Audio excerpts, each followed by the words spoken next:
Peace of mind is important when life happens. Doctors Hospital, always there for you. Call 949-6066.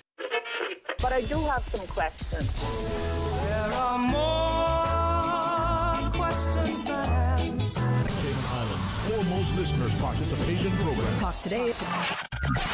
What's on your mind, Cayman? If you're ready to talk, we are ready to listen. Discussing current events and local news, community spotlights, hot topics, listener stories, cultural and historical discussions, environmental issues, fun and lighthearted topics, guest interviews. Cayman, basically anything you want to talk about, we are ready to listen. Here's your guest host, Charles Glidden.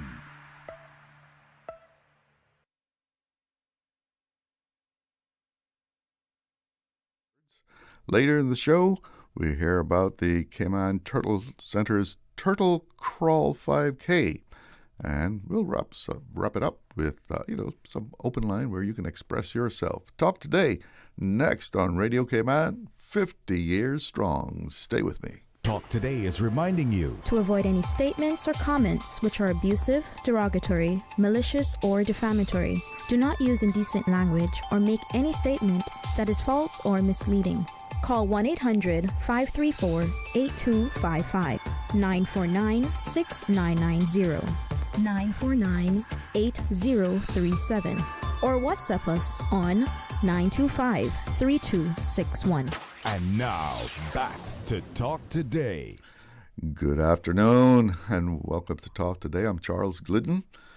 Thank you for tuning in and making me a part of your afternoon. If you're enjoying your lunch or running around trying to get all those loose ends, tightened up, or maybe just hanging out there, right? It's whatever you're doing. It's good to have you aboard. Well, in our first segment, we're going to be hearing about the Cayman Islands Marketing Professionals Awards Gala and the work that they do. Joining me now to tell us more about that is Rebecca Walcott-Romany. She's the head of training for the Cayman Islands Marketing Professional Association. Good afternoon. Welcome to the show. Thanks for having me. Tell us a little bit about the work of the association. What are your goals? What's the mission? Yeah, so the Cayman Islands Marketing Professionals Association, most people know it as SIMPA, is a volunteer-led group of about 11 marketing professionals, including myself. And our mission is really to help support the creative industry through lunch and learns, professional development, collaboration, and advocacy.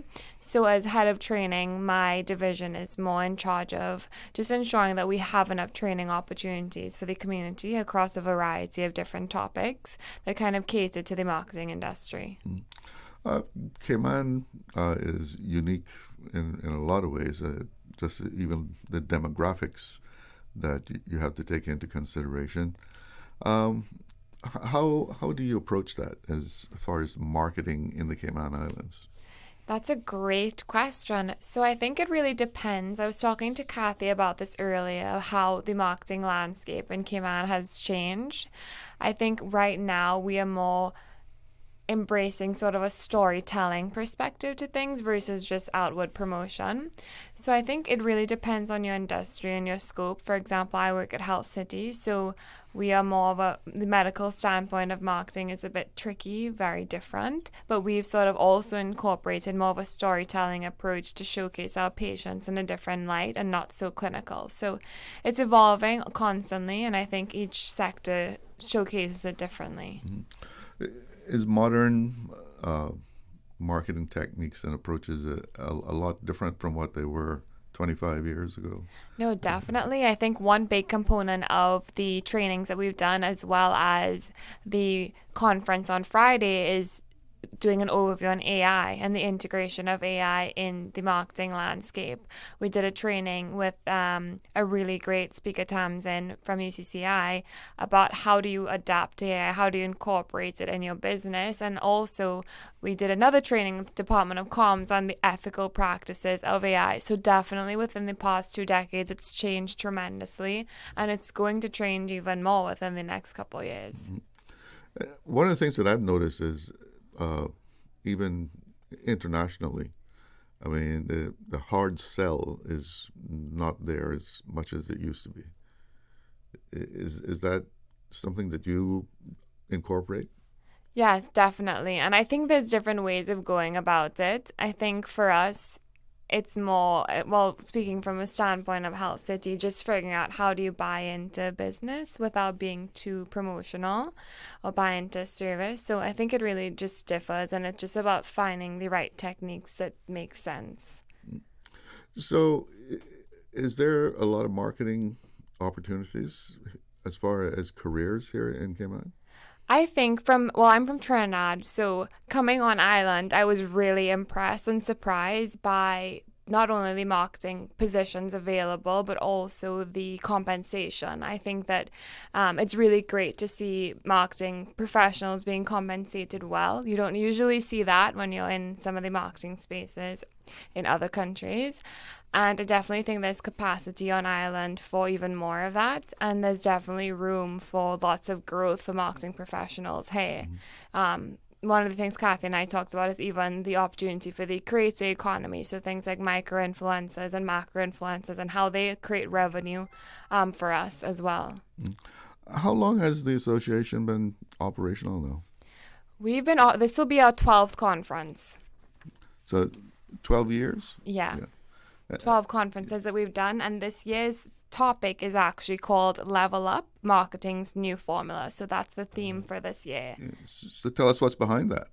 So it's a 2-day event. Friday is the first day of the conference kicking off at Hotel Indigo. The conference will be starting at 8 a.m. and it's going to be a really future-focused conference with our awards show on Saturday. And the main sort of themes for it is sort of figuring out how our marketers transforming the way we think, the way we work, and the way we win. So it's sort of the new formula with the integration of things like AI and what that means essentially for a creative on the island. Now, you're head of training. Yes. So tell us a little bit about that. What do you do as far as training people? Yeah, so basically it just means I try to find topics that intrigue the community and great speakers that can present those topics in a way that someone can get some great takeaways.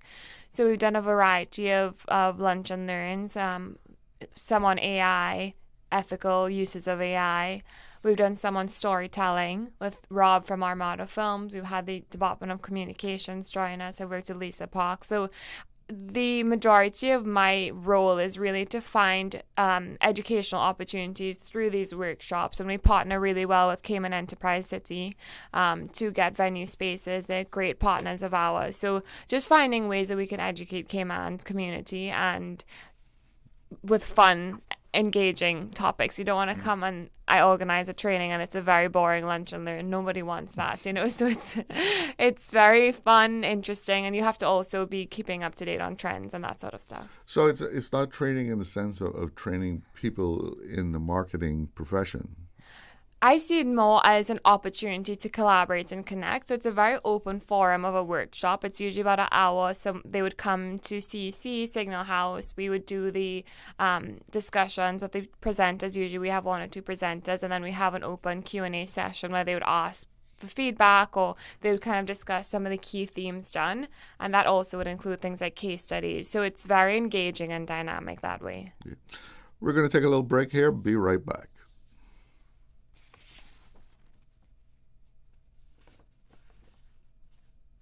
The offices of dermatologist Dr. Wayne Porter will be taking appointments from April 13 to 17 at his Crew Road Clinic. Appointment slots are limited. Whether you're seeking advanced skincare, Botox, filler, cosmetic enhancements, or simply looking to reduce wrinkles, Dr. Porter offers a full-service dermatology and dermatological surgery practice. For more information, email dr.porterkman@gmail.com or call 946-9020 to book your appointment today. That is 946-9020.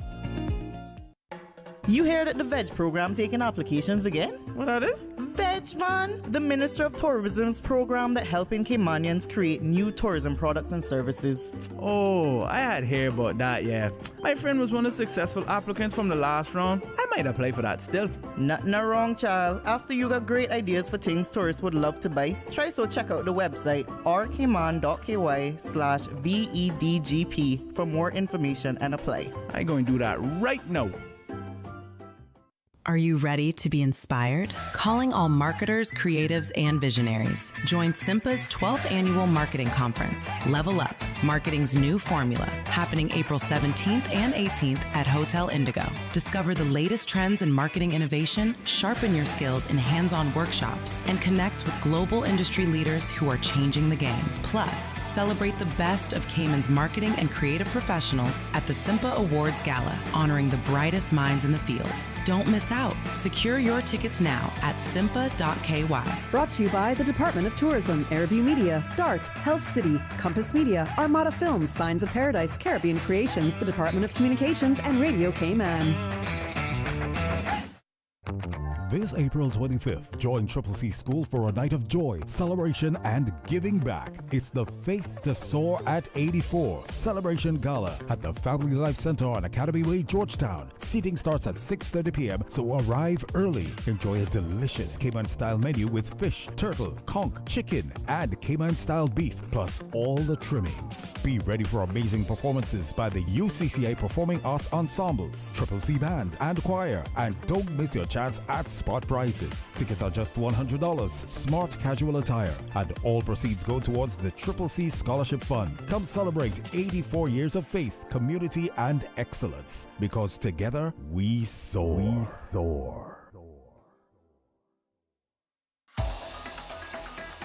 Radio Cayman's Talk Today.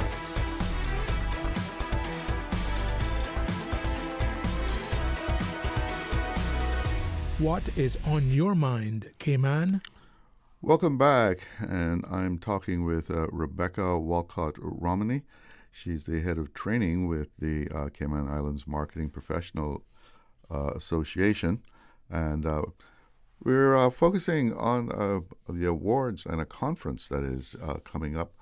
What can people expect at this conference? Great question. So at our Level Up conference this Friday, you can expect a variety of amazing presenters, including local and international. So we have a dynamic group of sponsors and attendees, and some of the key presentations that I'm looking forward to include the Cayman Islands Department of Tourism, which will be pulling back the curtain on their Welcome to Vacay, the global new platform that they've kind of expanded the positioning of Cayman. So DOT will be talking about that specific campaign. We have Onisha Richards from the Department of Comms, who's kind of focusing on beyond the press release, looking into how the government communicates and transforms some of the messaging they have.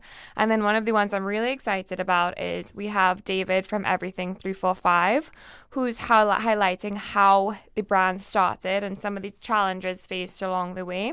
And in addition to that, we've brought on some international speakers. We have Mark Frankel, who is the founder and chief creative officer of Sardine Academy.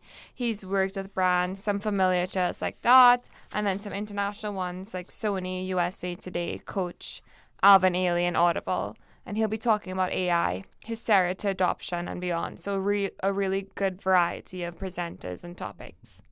Well, you mentioned AI. That's everywhere. No. So, have you started using AI in your work?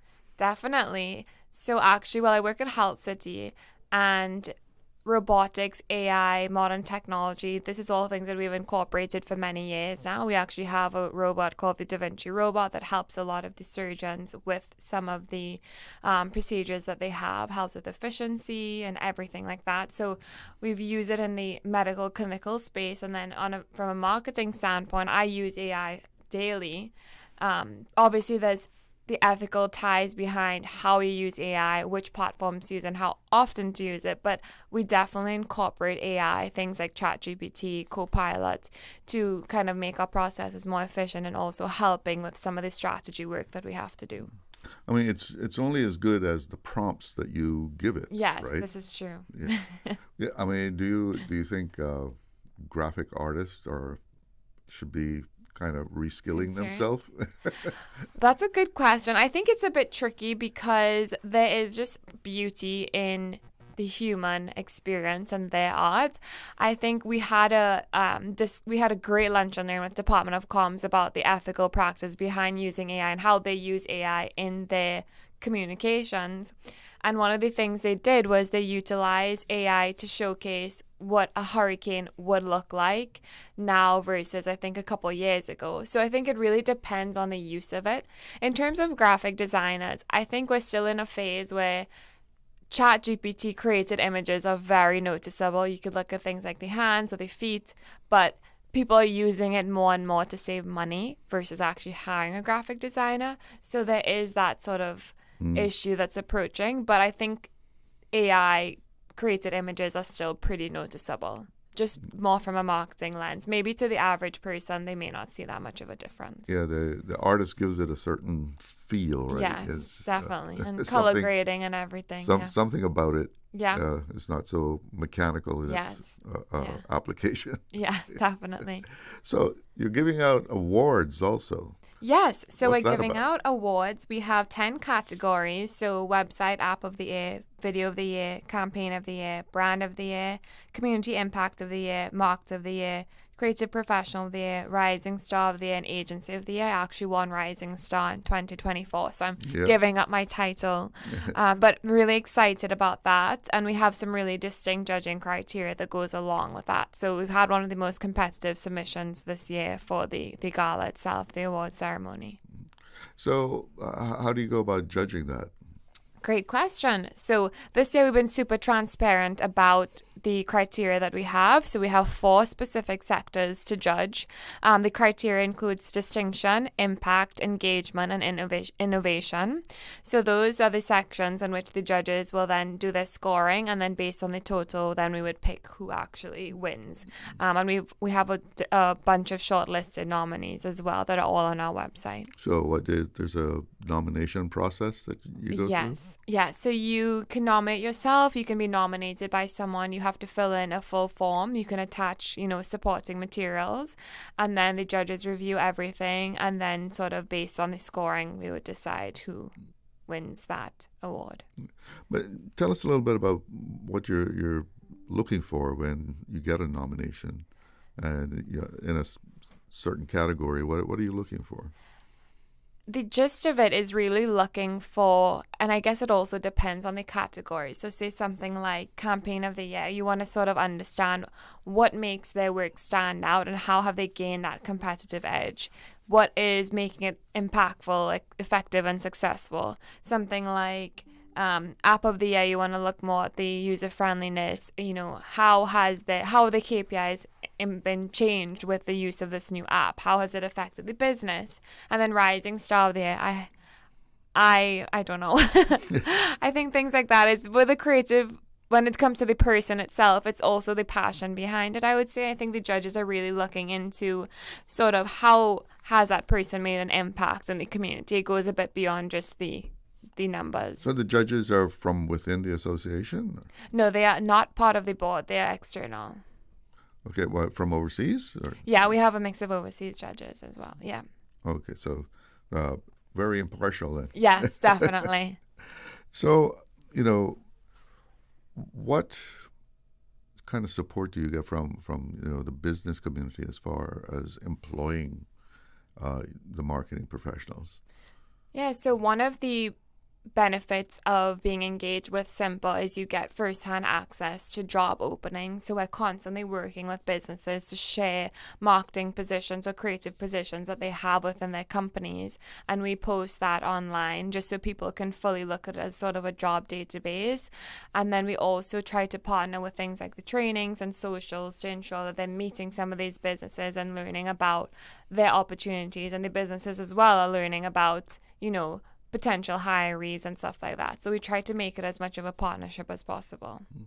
Are business turning to professionals more these days? I definitely think so. I think that we are seeing more of a buy-in of marketing professionals and investing in the marketing landscape. I think Cayman does a great job of that. We're way ahead of some of the other islands who may be a bit behind. When I go home, not to talk bad about Trinidad, but I look at some of the campaigns people are doing and I compare that to things like what the DOT has done.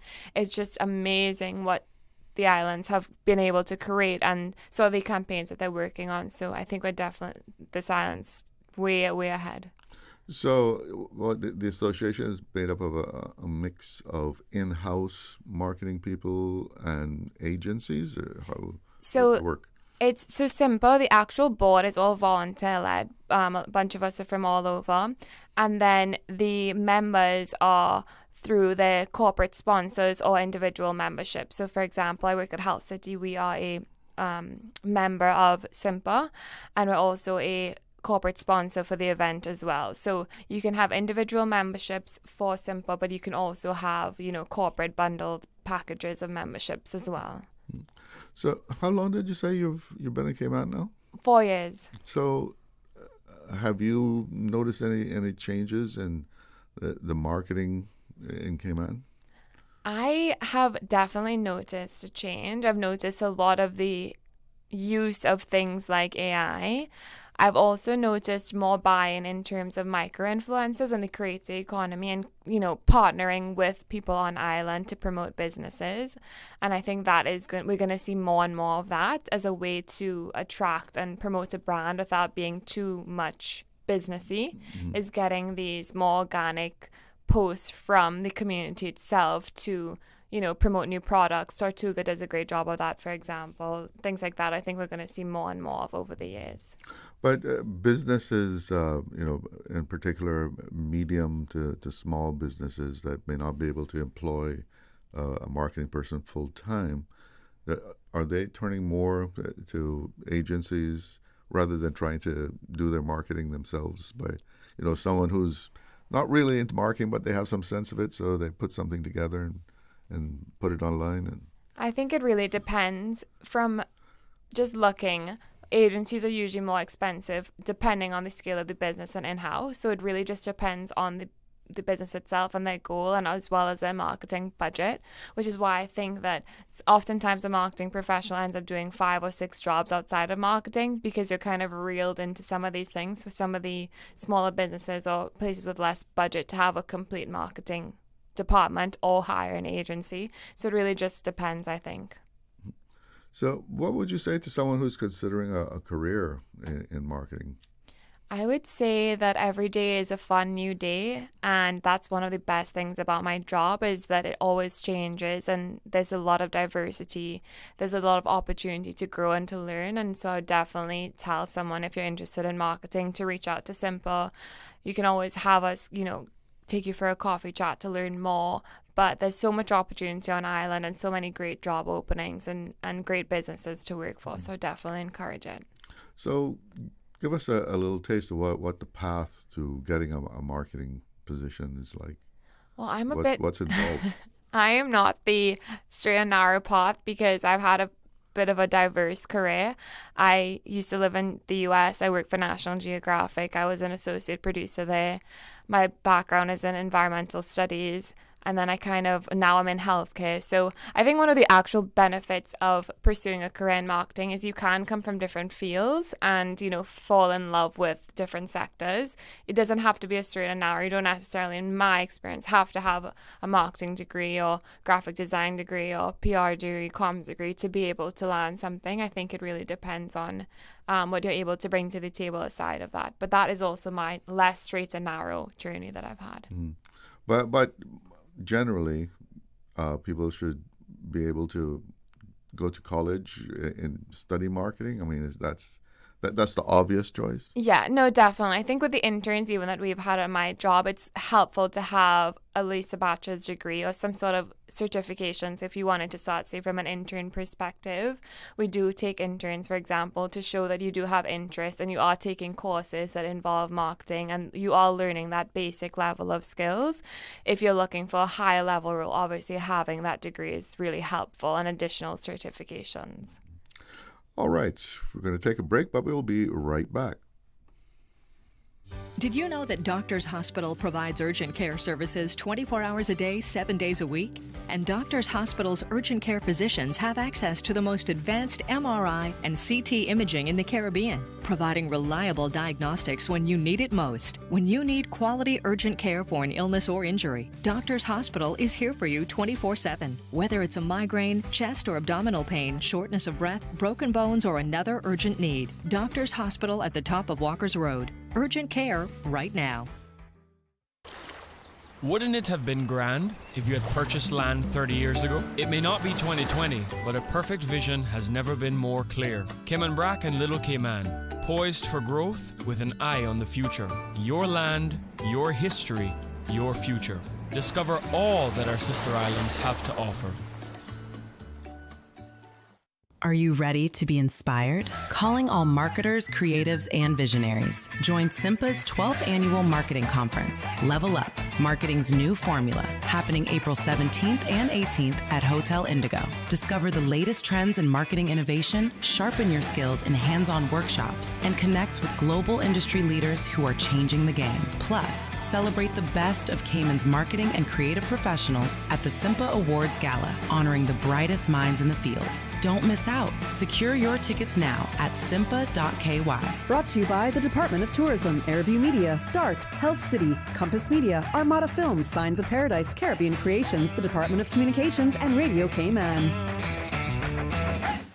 Hi, my name is Sarah Sue, and my most fond memory was listening to Radio Cayman growing up in Cayman Brac. My late grandmother always played Radio Cayman, and to this day I still listen to the station. Happy 50th anniversary, Radio Cayman. Thank you for the memories and for the best music. And thank you for providing music to the Sister Islands from day one.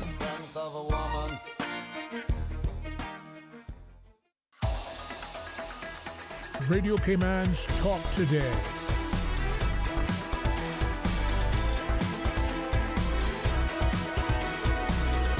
What is on your mind, Cayman? Welcome back, and we're hearing from the Cayman Islands Marketing Professionals Association. They have an awards ceremony and a conference coming up. When is the awards and conference? So the conference is this Friday at Hotel Indigo from 8 a.m. It's a full day event, and then we have a cocktail party after. The tickets are still available. And then we have the gala, which is the awards ceremony, on Saturday evening, also at Hotel Indigo. Who should be coming to this? I think anyone, honestly. If you are interested in learning more about the creative industry, if you're a creator yourself, if you're interested in changing careers or learning more about opportunities in Cayman, I think it's a great event, and it's really open to anybody. Now, some people, especially people in business, again, medium, small business people, they have some misconception about using a marketing person. How would you clear that up? What would you say to them? Misconception as in, is it worth the investment? Or Well, both. I mean, can I afford it? Is it going to be worth? Am I going to get bang for my dollar? Yeah. I think that's a fair question in the sense that budgets are tight. It can be crunch time, and sometimes those sort of departments are first to go in a sense.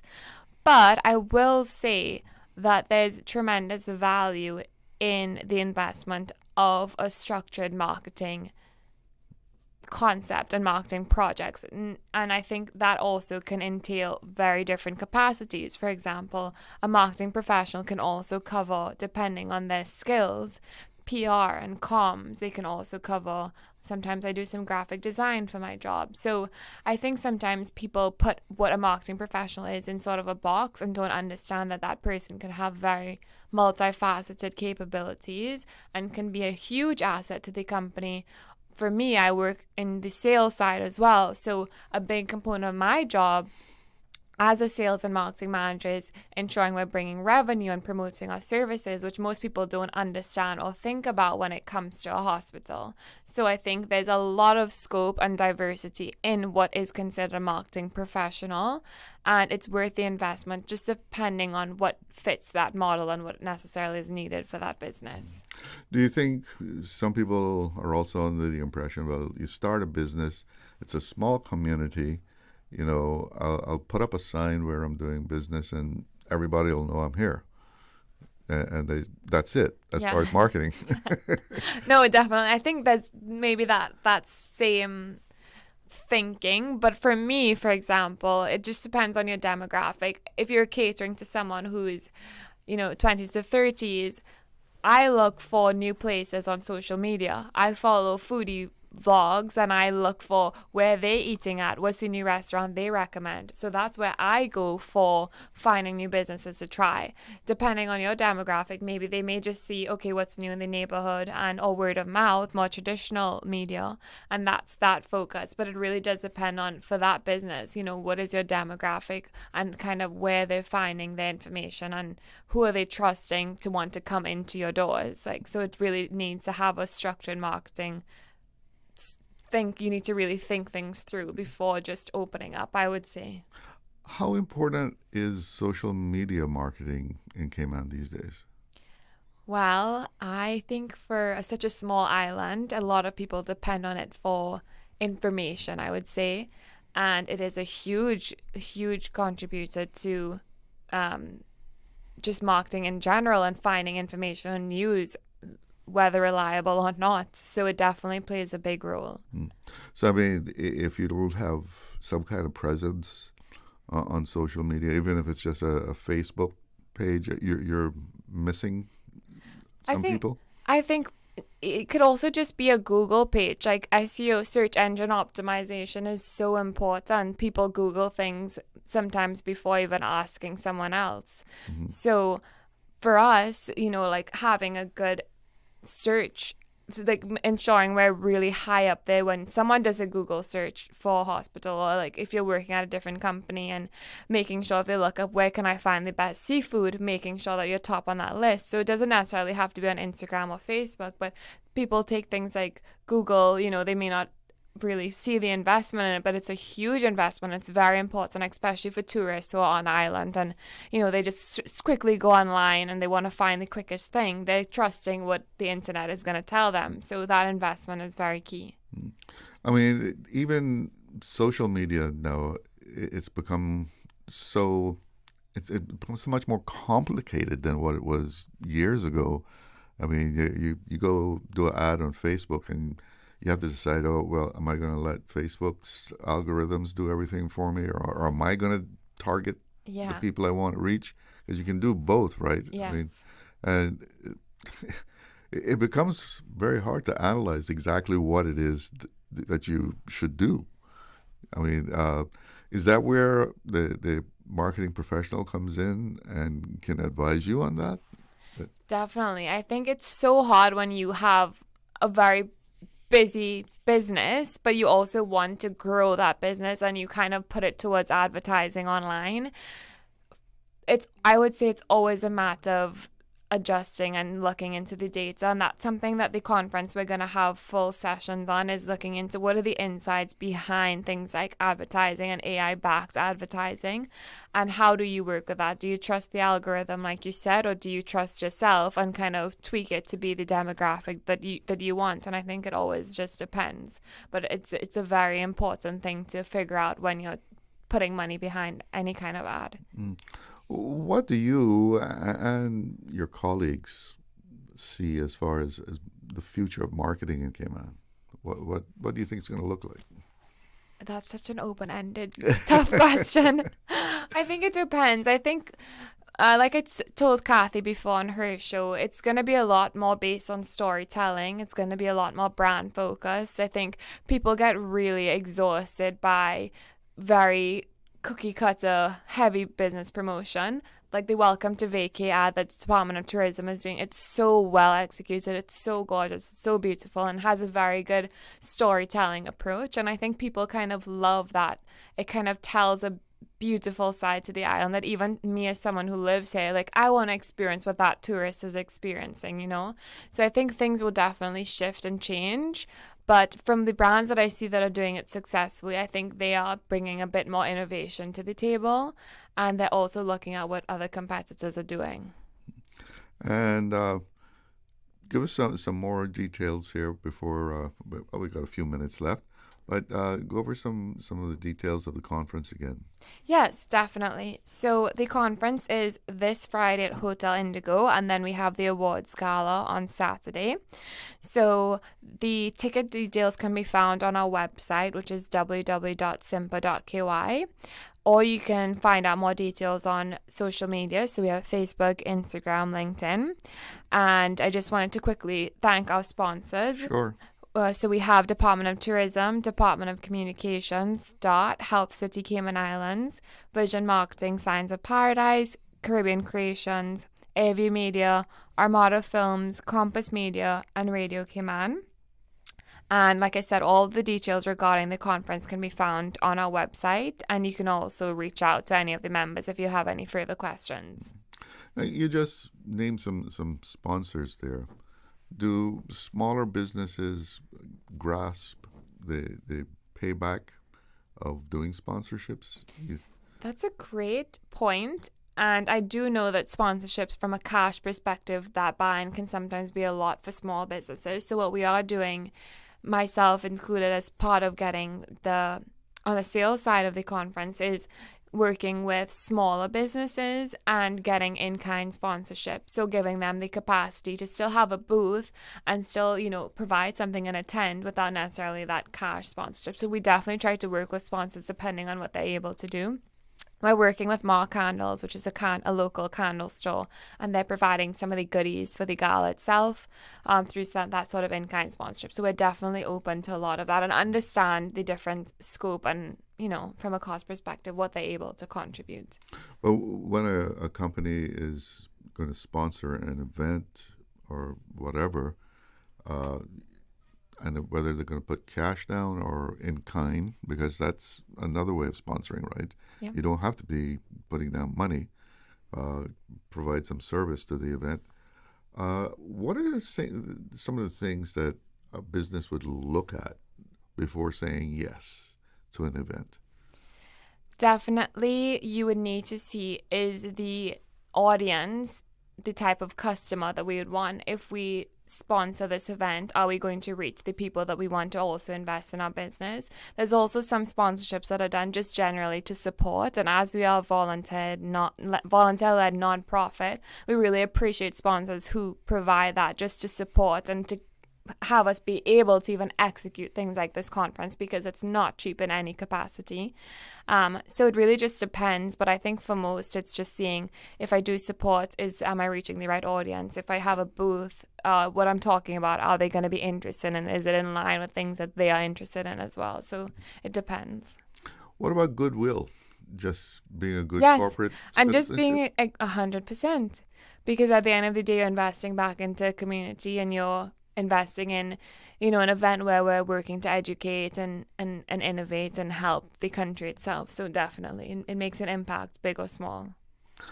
Well, recap for us, the details. So where can people get tickets for this? Yeah, so you can get tickets at www.simpa.ky. We have the full agenda for the conference on our website, as well as you're able to buy tickets online, or we can invoice you. And the conference is this Friday at Hotel Indigo from 8 a.m. The gala is on Saturday, also at Hotel Indigo in the evening. So one ticket covers everything? Yes, you can buy a full gala and conference ticket, or you can just buy one for the gala, one for the conference, either or, as you see fit. Yeah. And the headliners for the conference? Yeah, we have a bunch of headliners. So Department of Tourism, Department of Comms. We have a bunch of international speakers as well. Mark Frankel, Ted Bravakis. So lots of different people. Everything is on the website to check out more. Ted Bravakis? Yeah. Yeah, a friend of mine. I guess I'll get to see him. Really? Yeah. Yeah, he's coming. His topic is leveling up strategic communications, navigating change, trust, and technology. All right. Yeah. Well, Rebecca Walcott Romney. She's the head of training for the Cayman Islands Marketing Professionals Association. Thank you so much. I hope you have a great conference and gala. Thank you so much for having me. All right. It is coming up on 1 o'clock, and that means we have to check in with the newsroom, see what's making news around the place. Information, entertainment, inspiration. Covering Grand Cayman, Little Cayman, Cayman Brac. Since 1976 till now. Radio Cayman in the Cayman Islands. From Radio Cayman's newsroom, this is Headlines. Local, regional, international news. The Headline News is brought to you by Kirk Market and Health Services Authority. With your latest headlines, I'm Elizabeth Charles. Cayman National Corporation has released today that they've appointed Richard Hugh and Ian Tibbetts to the boards of Cayman National Bank and the corporation, effective February 2026. Hugh is a veteran utilities executive with Caribbean Utilities Company. Tibbetts has led the Cayman Islands e-government unit. Cayman National says their expertise will strengthen governance and resilience. In international news, the Trump administration will let a 30-day waiver on sanctions for Iranian oil at sea expire later this week. The waiver, issued by the Treasury Department on March 20th, allowed about 140 million barrels of Iranian crude to reach global markets during the war on Iran. It expires April 19th as the U.S. imposes a blockade on shipments from Iranian ports. In other news, the International Monetary Fund has cut its 2026 global growth forecast to 3.1%, down 0.2 percentage points from January, assuming a short-lived Iran war and oil averaging $82 a barrel this year. The IMF says war-driven energy price spikes and supply disruptions are weighing on the outlook and warns the world could drift toward a, quote, adverse scenario of 2.5% growth if the conflict worsens and oil stays around $100. The fund also lowered its 2026 forecast for emerging and developing economies to 3.9% and says many of these countries are more exposed to oil shocks, weaker currencies, and swings in investor sentiment. Britain suffered the sharpest downgrade of any G7 economy, with growth now seen at 0.8% next year. Those are the latest headlines. I'm Elizabeth Charles. Radio Cayman. More news available at www.radiocayman.gov.ky. Check out our social media pages: Facebook, YouTube, X, formerly Twitter, Radio Cayman Headline News.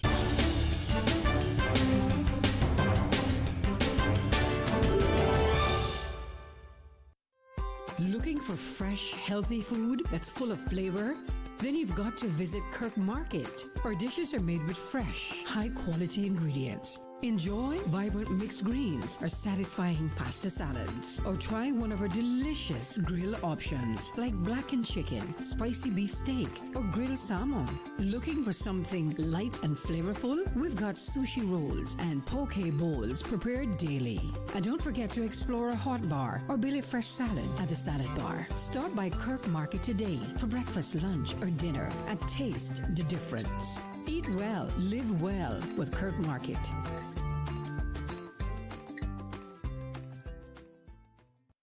At HSA, we strive to provide the highest standard of care with compassion, integrity, and dedication. And so we say thank you, Cayman, for continuing to make us the most awarded organization on island by voting us the best of Cayman Islands in 9 medical categories. Your support reminds us why we do what we do, to serve the Cayman community with kindness and excellence. To find out more about our award-winning services, visit hsa.ky. At HSA, we are committed to caring for you.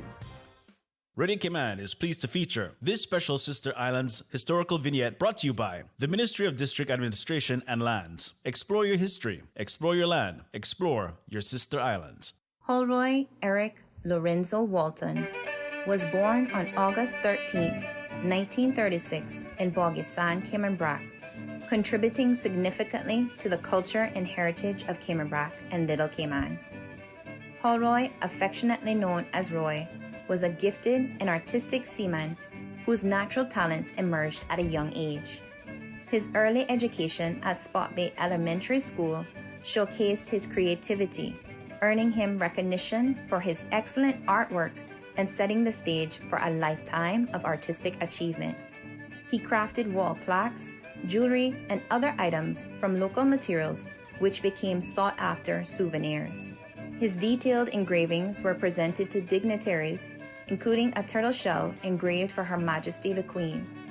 Roy's contributions also included creating signage for local businesses and commemorating lives through tombstone engravings.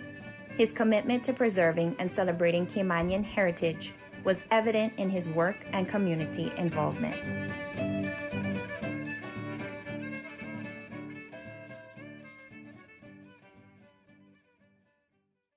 Radio Cayman is pleased to feature this special Sister Islands historical vignette brought to you by the Ministry of District Administration and Lands. Explore your history, explore your land, explore your Sister Islands. Happy 50th anniversary Radio Cayman. What an enormous legacy that has been made by Radio Cayman. God bless all of the employees, past and present, that have made Radio Cayman special. So as we celebrate this 50th anniversary, as we celebrate improvements and renovations to Radio Cayman, let's be thankful for the first 50 years, and Lord willing, ingenuity willing, collaboration willing, another 50 for Radio Cayman. Happy anniversary. Radio Cayman's Talk Today.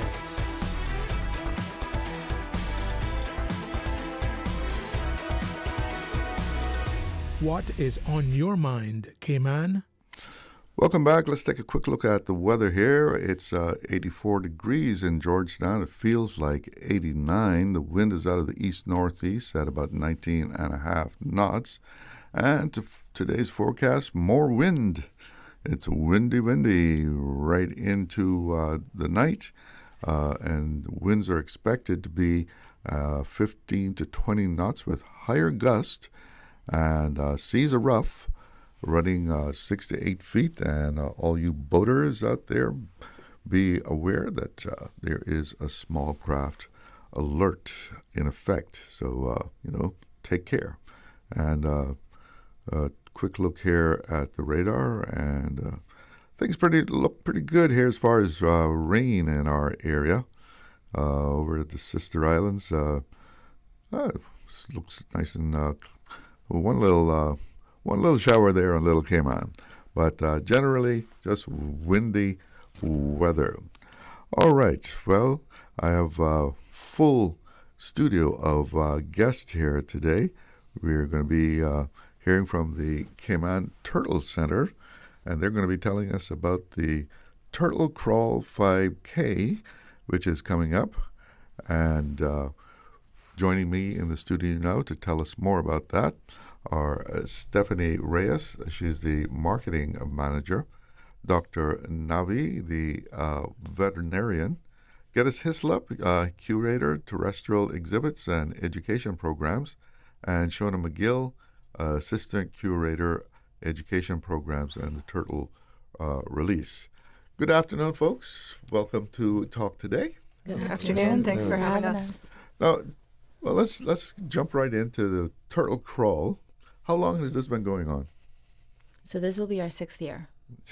Now, what's involved in the Turtle Crawl?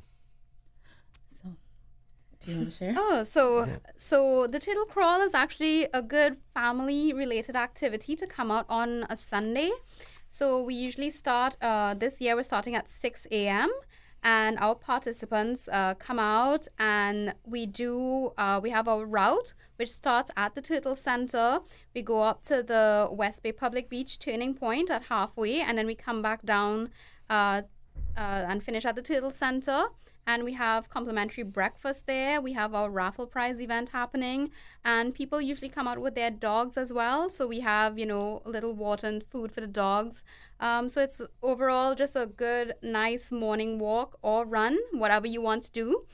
People usually say turtles walk slowly, but we actually came from a turtle release this morning, where our turtle took less than 10 seconds to get into the water this morning. So was that a record-breaking time? Yes, I think so, yeah. Yeah. It was very fast. Yeah, so you can go at your own pace at this fun event.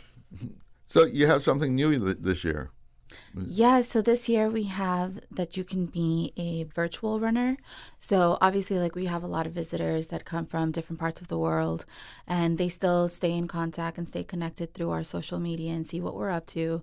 So if they want to come on, they want to participate, even though they're away, they can actually sign up and register at turtlecrawl.ky as a virtual runner. So we have two options in the registration form. So you can pick in-person participant or virtual runner.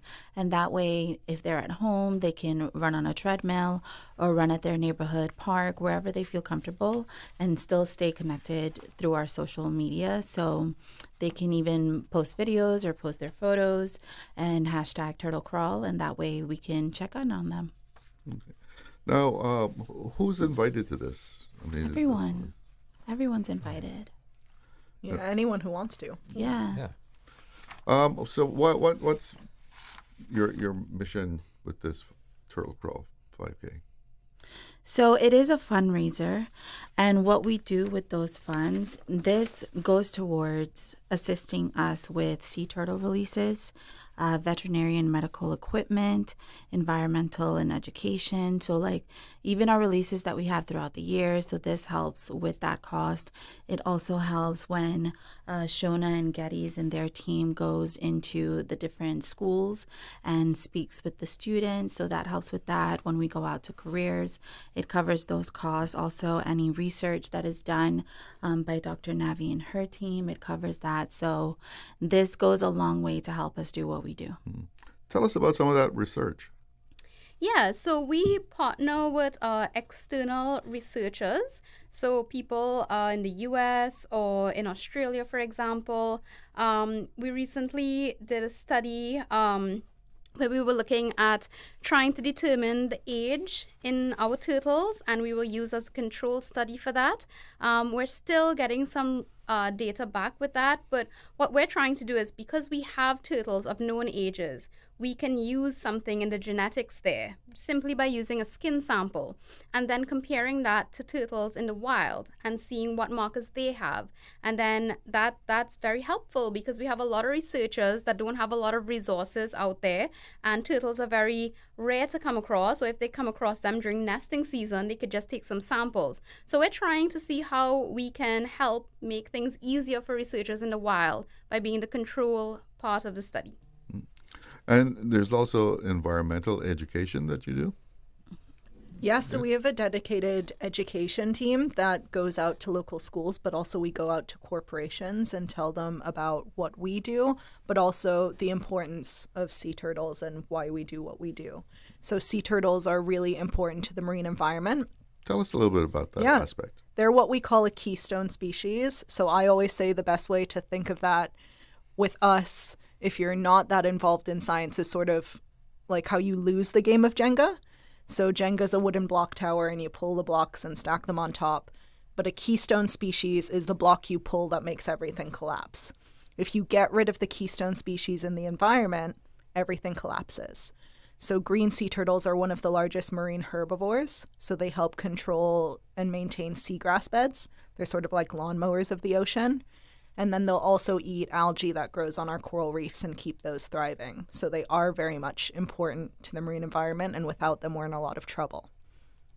But you said that scientists don't have a lot of contact with sea turtles, right? So, I mean, are they rare these days in the ocean, in the wild? I would definitely say they're rarer. Something happened recently where the green sea turtle was downgraded from endangered. So I think... What are we now, vulnerable? Vulnerable? Yeah. I think it vulnerable? is. Yeah. So we've downgraded from endangered to vulnerable, which is a really good improvement. But that doesn't mean that regional populations aren't still suffering. They still face a lot of threats and dangers in the wild. Things like marine pollution are very negatively impactful to sea turtles because they'll eat plastic and it'll stay stuck in their stomach. But they're also very much impacted by climate change and weather patterns.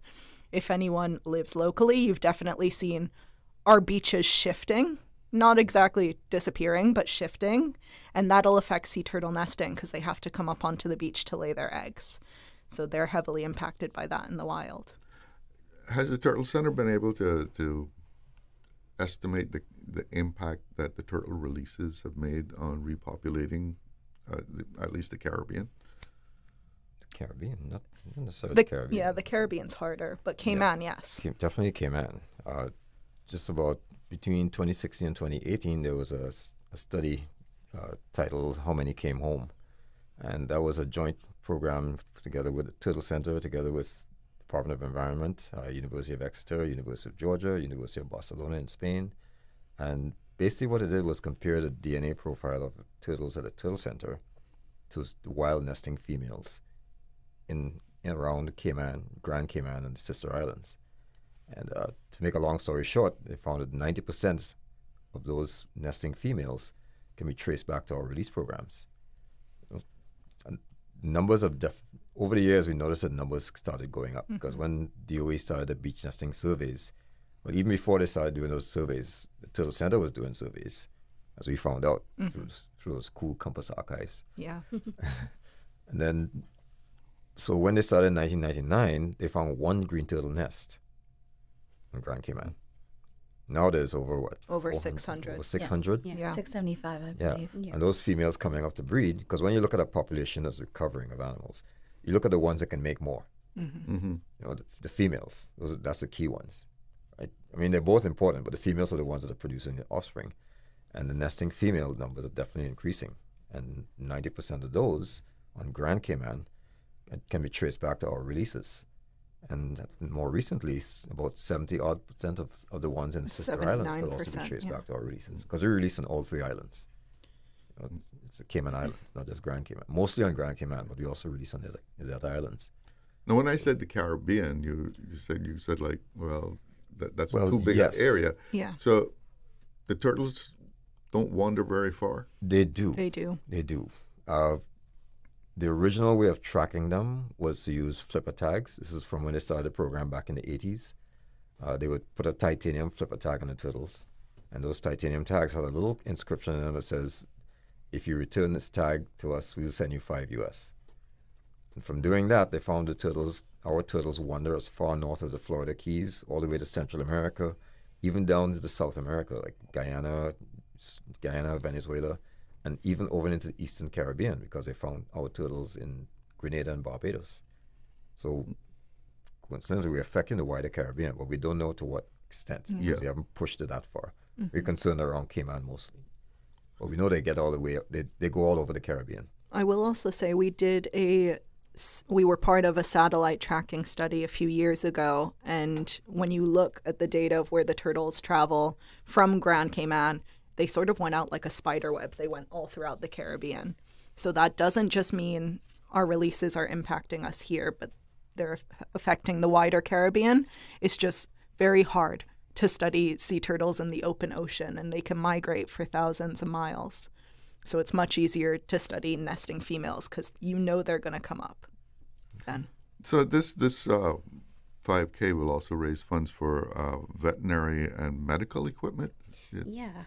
So for the past 5 years, the money that we've raised for the turtle crawl has gone towards purchasing an endoscope, which is a medical equipment that can actually look inside the turtle. So I can basically sedate the turtle and then open its mouth and then put the endoscope down to have a look at the stomach and look at stomach contents. I could, for example, if there was something in there that needed removing, I could remove it, or I could take a sample for further research. So that's a very important piece of equipment that we were missing for a while, and I'm really happy to say that we've gathered enough funds to purchase that equipment.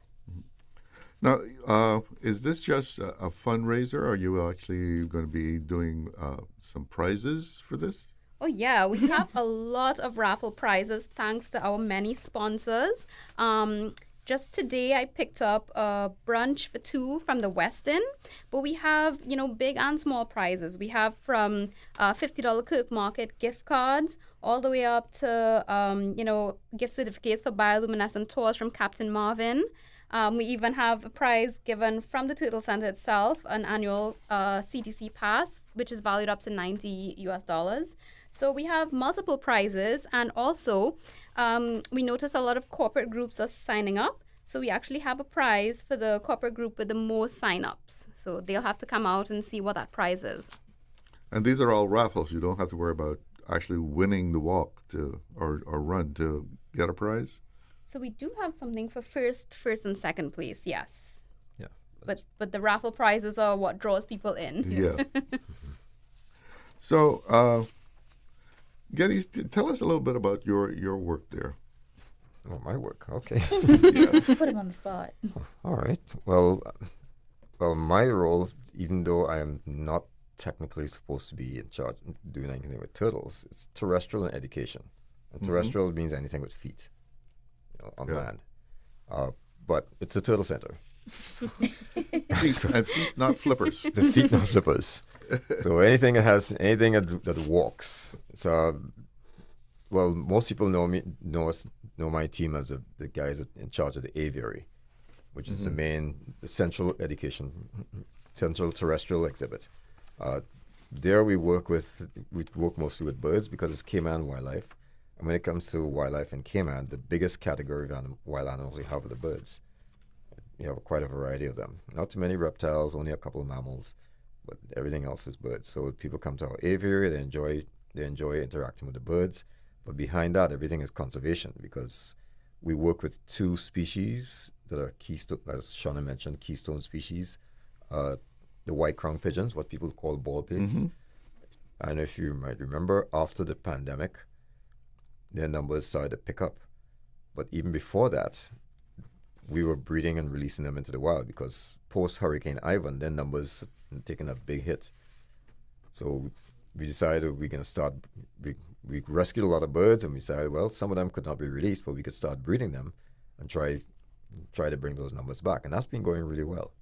And then we got involved with Cayman parrots in the same way because we were rescuing Cayman parrots. Some of them could not be released. And we figured, well, maybe we can get them to breed and put them into the wild. So we worked out a program of doing that. And so far, we've released over 14, 15 parrots into the wild. They're very slow breeders. Right? And we find out a lot about them because we're working with both the Grand Cayman and the Cayman Brac parrots. They're two distinct.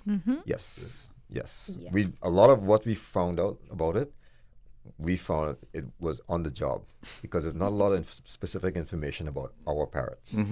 So we work very closely with the DOE, and we learn, for example, how to identify males from females, how to tell a bracker from a Grand Cayman parrot.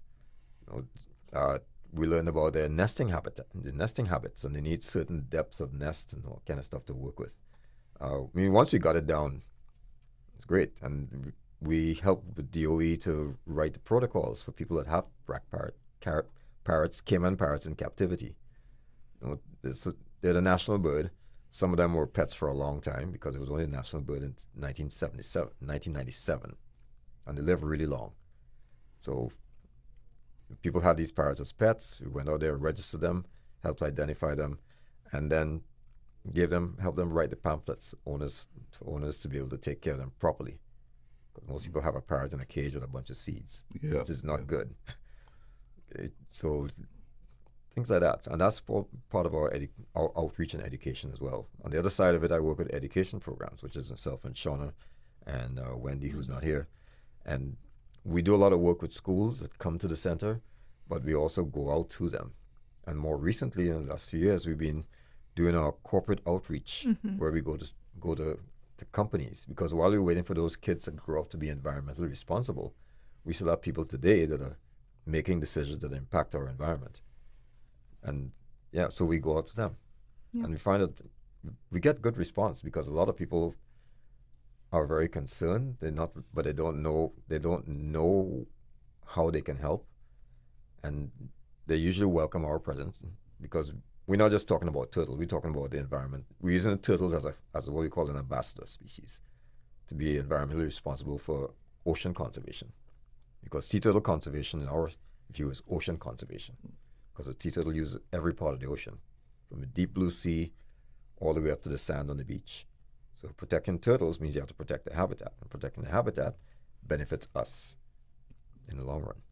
What would you all say the addition of this terrestrial and the expansion has done for the Turtle Center? Oh, I mean, in general, it just introduces locals and visitors to Caymanian wildlife. Yeah. Which we're, as Getty said, we're still constantly learning more and more from. But as a facility, given it a more dynamic kind of place? Or? Yeah, it's added a whole another dimension, because what people knew as the original turtle farm had a small zoo of sorts when it was on the beach side, and people would walk by and look at them. But now we have personnel that are trained, and trained keepers, they're experienced, and they talk to people. So there's an educational element added into it, and then the interactive element, because the aviary is really popular for people that don't swim.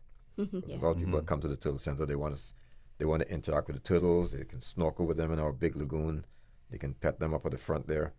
But after that, what else is there? They end up down at our area, and I tell the other guys, apart from our tour guides, because we do have tour guides, we have more time with visitors than anybody else in the facility, because they sit there in the aviary and they. How many species of birds do you have there? 9. 9 species. 9 species. Quite a collection. There's a lot of them right now because it's breeding season. So a lot of chicks and stuff popping out.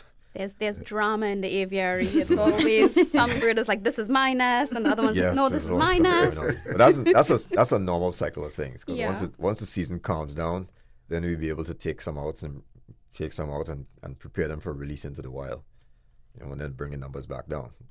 All right. Well, let's make sure that everybody knows about this 5K. Let's recap here. What's the date? It's Sunday, April 26th, so it's in 2 weeks' time. Yeah. And 6 a.m. start time. Yeah. That's early. Yeah. Yes, when it's nice and cool. It's nice and cool, exactly. Yeah. And the good thing about having it at the center is we have available parking, because that's always a problem when you're trying to get to these 5Ks very early in the morning. You're trying to find a park. Yeah. So, and people have to sign up in advance? Yeah, so they have to register on our website at turtlecrawl.ky. So they can register. It's a very quick one-page sign-up. And then they'll get a confirmation email that will let them know when they can come back to pick up their shirts, their swag bag, what time they should show up for the turtle crawl. So a lot of helpful information that will let them know what their next steps are going to be. So they register and pay right there on our website. Yes. Mm-hmm. Yeah. And we encourage them to do that so they can get their size T-shirt. We have these really nice green T-shirts this year. The volunteers have the white. So we swapped it up. Last year they had the white. So people usually love to come to the turtle crawl just to collect the T-shirts. I see people wearing them around on the weekend, and I'm so happy to see that. So you want to give a shout out, I see, for some of your sponsors here again, or?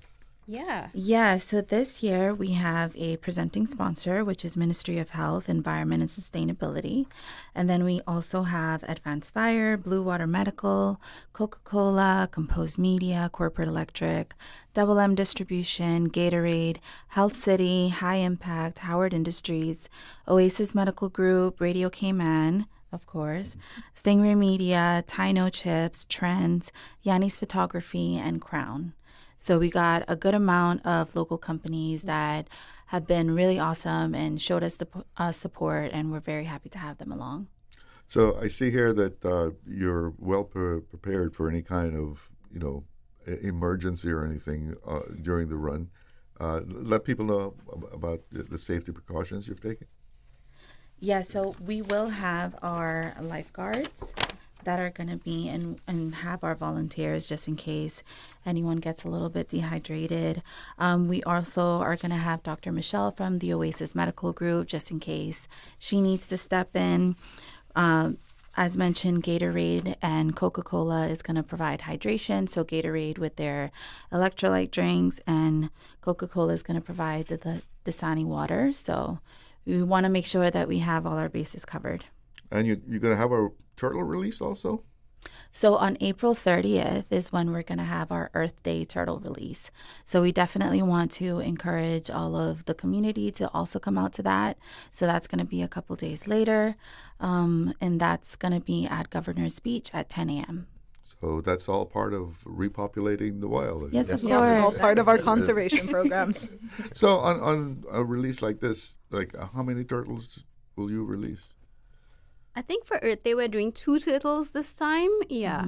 But, for Pirates Week, sometimes we release 5 to 10 turtles. It all depends on the availability of the turtles at that point. Our turtles undergo quarantine to make sure that they're okay, they're fit to be released, they're healthy. And once they pass that test, then we determine how many we can release at a time. Yeah. All right. So once again, date, time, and place.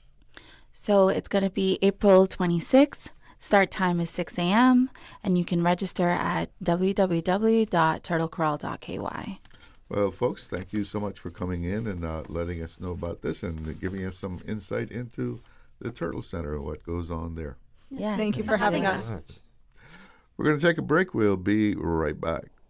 Accidents and illnesses can strike without warning. Ouch! When it comes to urgent care, every second counts. At Doctors Hospital, we have a dedicated team of experienced doctors and nursing staff available to you 24 hours a day, 7 days a week. Don't waste time in an overcrowded emergency room when you need urgent care. Whether it's a broken bone, a severe infection, or a sudden illness, trust in Doctors Hospital's unwavering dedication to providing the best immediate care. For complete urgent care when you need it the most, choose Doctors Hospital, located in Georgetown, 16 Middle Road. Did you know the MMR vaccine protects children against measles, mumps, and rubella, 3 highly contagious viral diseases? Measles can cause serious complications such as pneumonia and brain inflammation. Under the updated National Immunization Schedule, the first dose of MMR vaccine will now be given at 12 months instead of 15 months, providing earlier protection for children. Vaccination trains the immune system to fight infections, keeping family and communities healthy. Ask your healthcare provider about the updated schedule today. This message is brought to you by the Ministry of Health, Environment, and Sustainability and the Public Health Department. This April, the Cayman Islands come alive. Capella Music Festival 2026 takes over Camana Bay Saturday, April 25th. T.I. Ready to the checker flag, ready through the red. Robin Thicke. We got the magic. Adonia, Lushy Fire, Problem Child, Spencer Crandall, Nicotine Dolls, Ziggy Ziegler, DJ Stax, and more from 12 p.m. to midnight. Get your tickets now at CapellaMusicFestival.com. Explore your history. Explore your land. Explore your sister islands. The ultimate staycation experience. Your culture, your freedom. The land that time forgot isn't gone. It's your sister islands. Discover all that our sister islands have to offer. Got plant problems? DOA got solutions. The Department of Agriculture is proud to launch its monthly plant clinic, taking place every second Saturday, starting April 11th. Bring your samples and get professional advice on pests, diseases, and overall plant health. Perfect for home gardeners and commercial farmers alike. Visit doa.gov.ky/latest-news to learn more. Radio Cayman's Talk Today.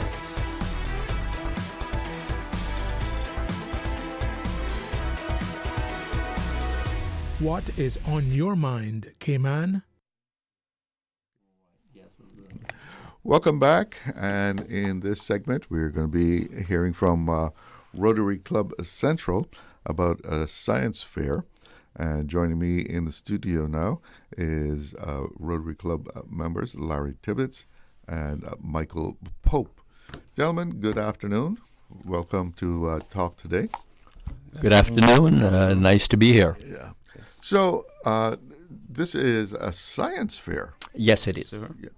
So what made the Rotary Club get involved in a science fair? Okay, this was a brainchild of the late Dr. Bill Rudy, who was also the founder of the observatory at the UCCI. So he being so strongly into the sciences, he decided it would be great if we could get that push, basically STEM in its entirety, through the school by encouraging kids to participate in a science fair. How long has this been going on? It's been actually we've had it for 20 years, but we've actually did the event 19 because we didn't have any during COVID. So, Michael, tell us a little bit about how you go about getting students involved in this. So we actually have a website, a science fair website at Rotary Central, where the kids can log in, register their projects, and get ready themselves to present their projects. It's held on the 18th, but we normally set up everything on the 17th. So by the 18th, everything is there, and the students can come in and set up their projects. So is this a public display? The science yes, fair? it is. Yes, anyone can come by, visit, see the displays, and ask questions of the students. So it's a great family event as well. Mm-hmm. Yes. Have you seen you say you've been going for 20 years now? Yes. What are some of the things that you've seen that have really impressed you? But both of you can answer that question. Well, to be honest, Chalo, what happens is that a lot of the emphasis is on things like in earth science, environmentals, which includes environment, weather, etc. And you got some fantastic projects sometimes that boggles the mind, to say the least, that these kids can put these projects forward and really answer whatever questions is levied on them. Mm-hmm. Especially with the environmental projects. Yes. They have so much ideas of how to save the environment and to stop global warming and to produce more water. It's a very fun and knowledgeable event. Yes. So these kids are on their way to becoming environmentalists. They can actually use some of these projects to actually become for their career path. Mm. Yeah. So the environment is very much on the minds of young people. Right. Yes. And food and health as well is another one that Yeah. But there are several different categories that they participate in the sciences. Yes. What are they? What are the categories? Okay. Well. Let me just go through, because it would be, of course, our earth sciences, including environmental, weather, astronomy and ecology, life sciences, including microbiology, botany and zoology, physics, chemistry and computer science, and then, of course, food and health. Mm. Yes. So how do they go about getting involved in this? I mean, do you go through the schools? Or? Yes, we and this is offered to both the elementary and the high schools, as well as homeschooling environments as well. Over the years, we have evolved, and this is part of what we do. Yes. Any particular requirements that people would have to know about? Just basically, the students can be registered. Of course, their parents or guardians would then ensure that they are, they have their permission, and that's basically it. Yeah. And they do their projects and submit them or bring them by the day of the event. Yeah, and then the projects are categorized into ages as well. So there's the ages for the younger kids. They're categorized for the teenagers. So once they register and everything, it is just to come by and present the projects. And how young do you accept them? We've had them down to as far as like 5. Yeah. So you start the science young. Yeah, exactly. Some kids just gravitate to things like that, as you know. So, I mean, is there a selection process, or I mean, it's whoever wants to enter a project just enters? It's open to all, right? We don't exclude anyone, right? Or so as long as the students wish to participate, they can do so. So anyone, over the years that has participated in this that you can remember, have they actually gone on a science career? So actually, I would say there was this girl. Her name is China. She actually she did a project on I think was with regards to but I can't remember the name. But right now she's working at the hospital doing Right. dealing with people with like COVID diseases and stuff. So Yeah. she's dealing with that Respiratory right now. Yeah. problems? Yeah. So she not really respiratory, but like diseases. So she's Okay. actually working in that department in the hospital. And because of that, now she's one of our judges at the science fair. Yeah, so where do the judges come from? So we hand select the judges based on the prior. So we have been doing this for 20 years. So we handpick some of the judges that were there with us from the beginning, and one of the very few, especially those who won like 15 years ago and whatnot, we just bring them back into judge because they would have an idea of a winning project, so they would know what to look for, what not to look for, and stuff like that. So that's right. That's how we hand select the judges. So where are you going to hold this? This is going to be held at the Ark at Kimana Bay. Yes, they've been a sponsor throughout the years, several years now, as far as the event, etc. So they've come on board and they've been a wonderful sponsor for us, along with some of the other sponsors. Shout out to some of your other sponsors. Absolutely, Health City, Cayman Islands, DART, of course, Caribbean Utilities Company, Cayman Consolidated Water, and Chalmar Gibbs to the yes. And then this year we're going to also have a special event. The Cayman Motorsports Federation is going to be there, and they're going to have like a simulator for Formula One racing. So that will be one of the key features. They're also the keynote speaker. They're going to have a keynote speaker because we have a banquet in the evening, and they'll be the keynote speaker for that event. Yes. So what happens at the banquet? The banquet is where the students who have won prizes will be awarded, and we have, of course, a full menu as far as food, and like I said, we do have then the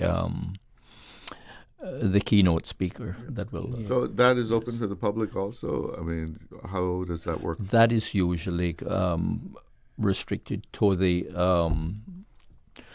the participants, the judges, and the parents or guardians. Yeah. So basically, after the event is done in the morning, the kids get like a 2 to 3 hours break, and then they come back in the evening and we present the winners, the most liked projects and stuff like that. And the keynote speaker will then speak on.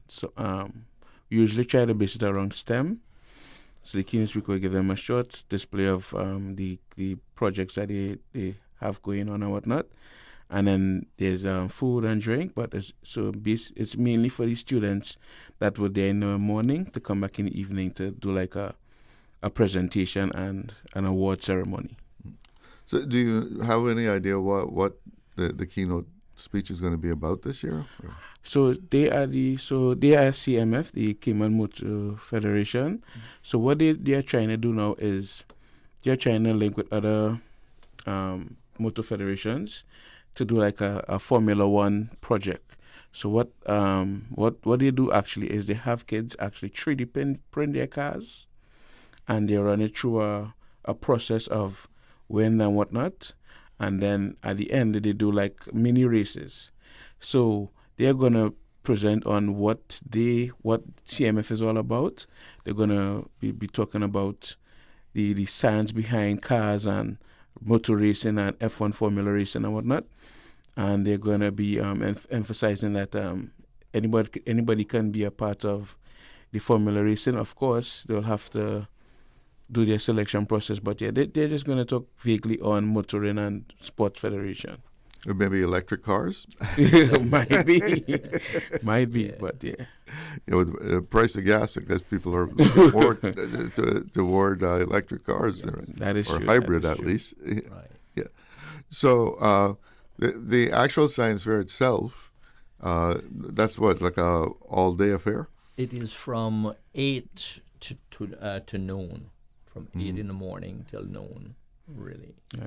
yes. And then after that, you have the break, and then after that, you have the banquet, Yes. which is usually about 6 o'clock. Yeah, 6 in the evening. Yes. We're going to take a little break here, and we'll be right back. Did you know that Doctors Hospital provides urgent care services 24 hours a day, 7 days a week? And Doctors Hospital's urgent care physicians have access to the most advanced MRI and CT imaging in the Caribbean, providing reliable diagnostics when you need it most. When you need quality urgent care for an illness or injury, Doctors Hospital is here for you 24/7. Whether it's a migraine, chest or abdominal pain, shortness of breath, broken bones, or another urgent need, Doctors Hospital at the top of Walker's Road. Urgent care right now.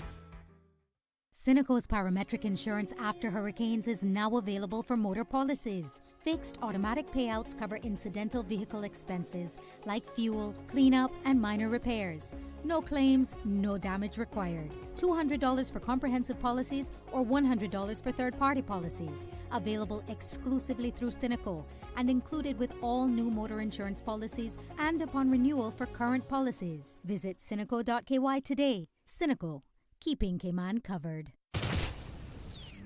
Radio Cayman News. No big surprise. Most things were more expensive in 2025. There are currently 17 irregular Cuban migrants in the islands. The murder trial is in its final stages as the judge began her summation earlier today. Invasive species is a global problem and it's very impactful, especially in Cayman. Radio Cayman.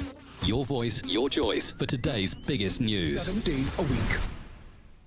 Are you ready to be inspired? Calling all marketers, creatives, and visionaries. Join SIMPA's 12th annual marketing conference, Level Up, Marketing's New Formula, happening April 17th and 18th at Hotel Indigo. Discover the latest trends in marketing innovation, sharpen your skills in hands-on workshops, and connect with global industry leaders who are changing the game. Plus, celebrate the best of Cayman's marketing and creative professionals at the SIMPA Awards Gala, honoring the brightest minds in the field.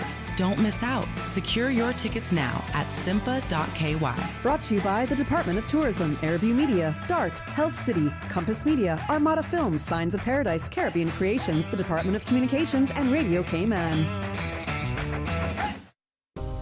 This April, experience more than fashion. Experience culture, creativity, and community. Cayman In Style Fashion Week 2026 returns April 23rd to the 26th. A 4-day celebration of innovation, wellness, and global excellence. From the Global Fashion Summit to the Bridal Couture Exhibition, runway shows, and the Trailblazer Awards Gala, where ideas, talent, and opportunity meet. Supporting youth through the Creative Fashion School and sustainability through Protect Our Future. Get your tickets now at CaymanInStyleFashionWeek.com. Cayman In Style Fashion Week 2026, where culture meets creativity.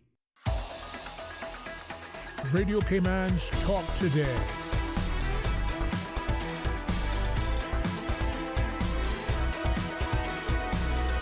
What is on your mind, Cayman?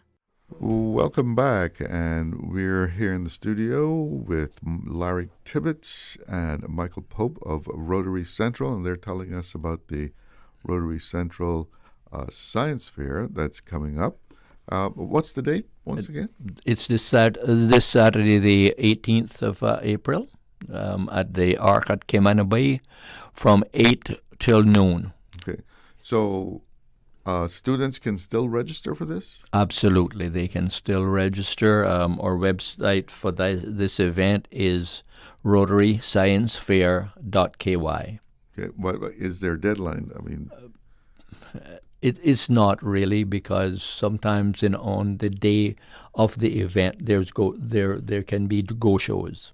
Really. Well, what would the two of you say to young people, about why they should come and participate in this science fair?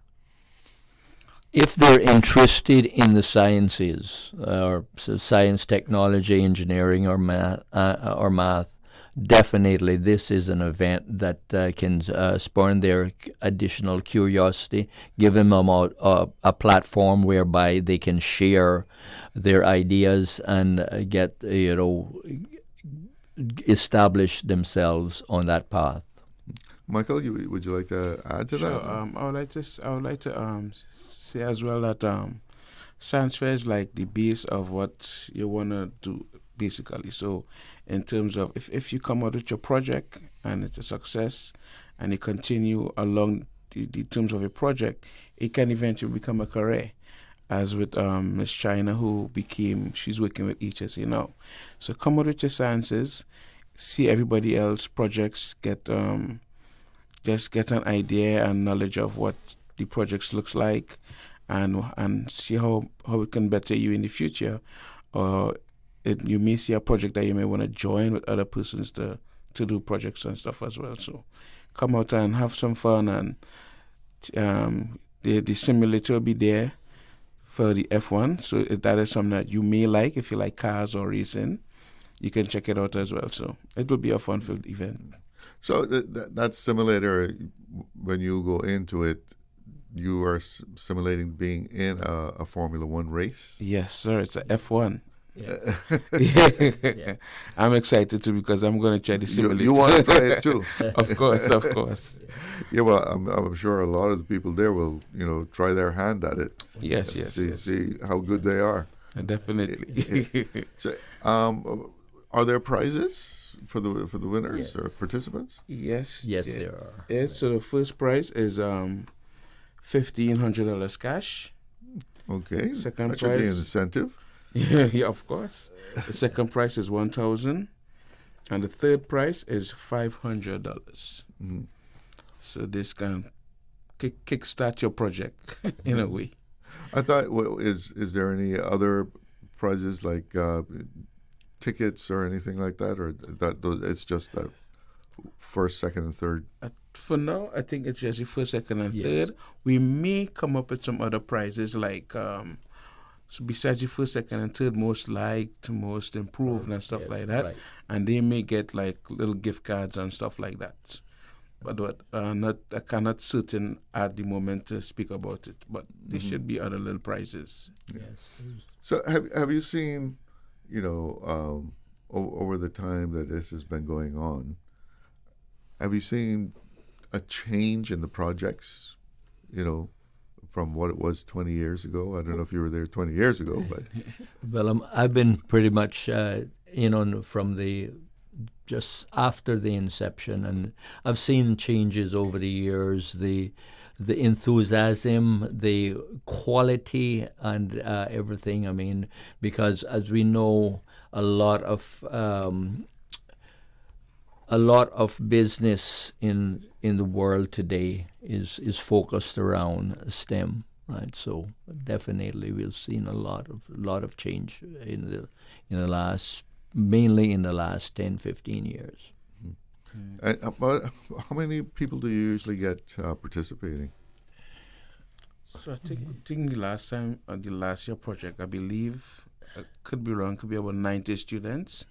So we are hoping for that this year. Yes. So 90 students. Yeah, that's a lot. Yeah, I'm surprised at the number. I mean, because I guess the sciences often take a kind of a back seat in Cayman because of the career choices that you have here. Right? Yeah. Yes. And what also happens as well, Conchalo, if I may say, is that in addition, it's not just a single student project or single student projects only, that you can find multiple students that work on a particular project. Yes. Oh, so people can team up. Yes. And it's not uncommon to see several teams in the entire grouping. Mm-hmm. Yeah.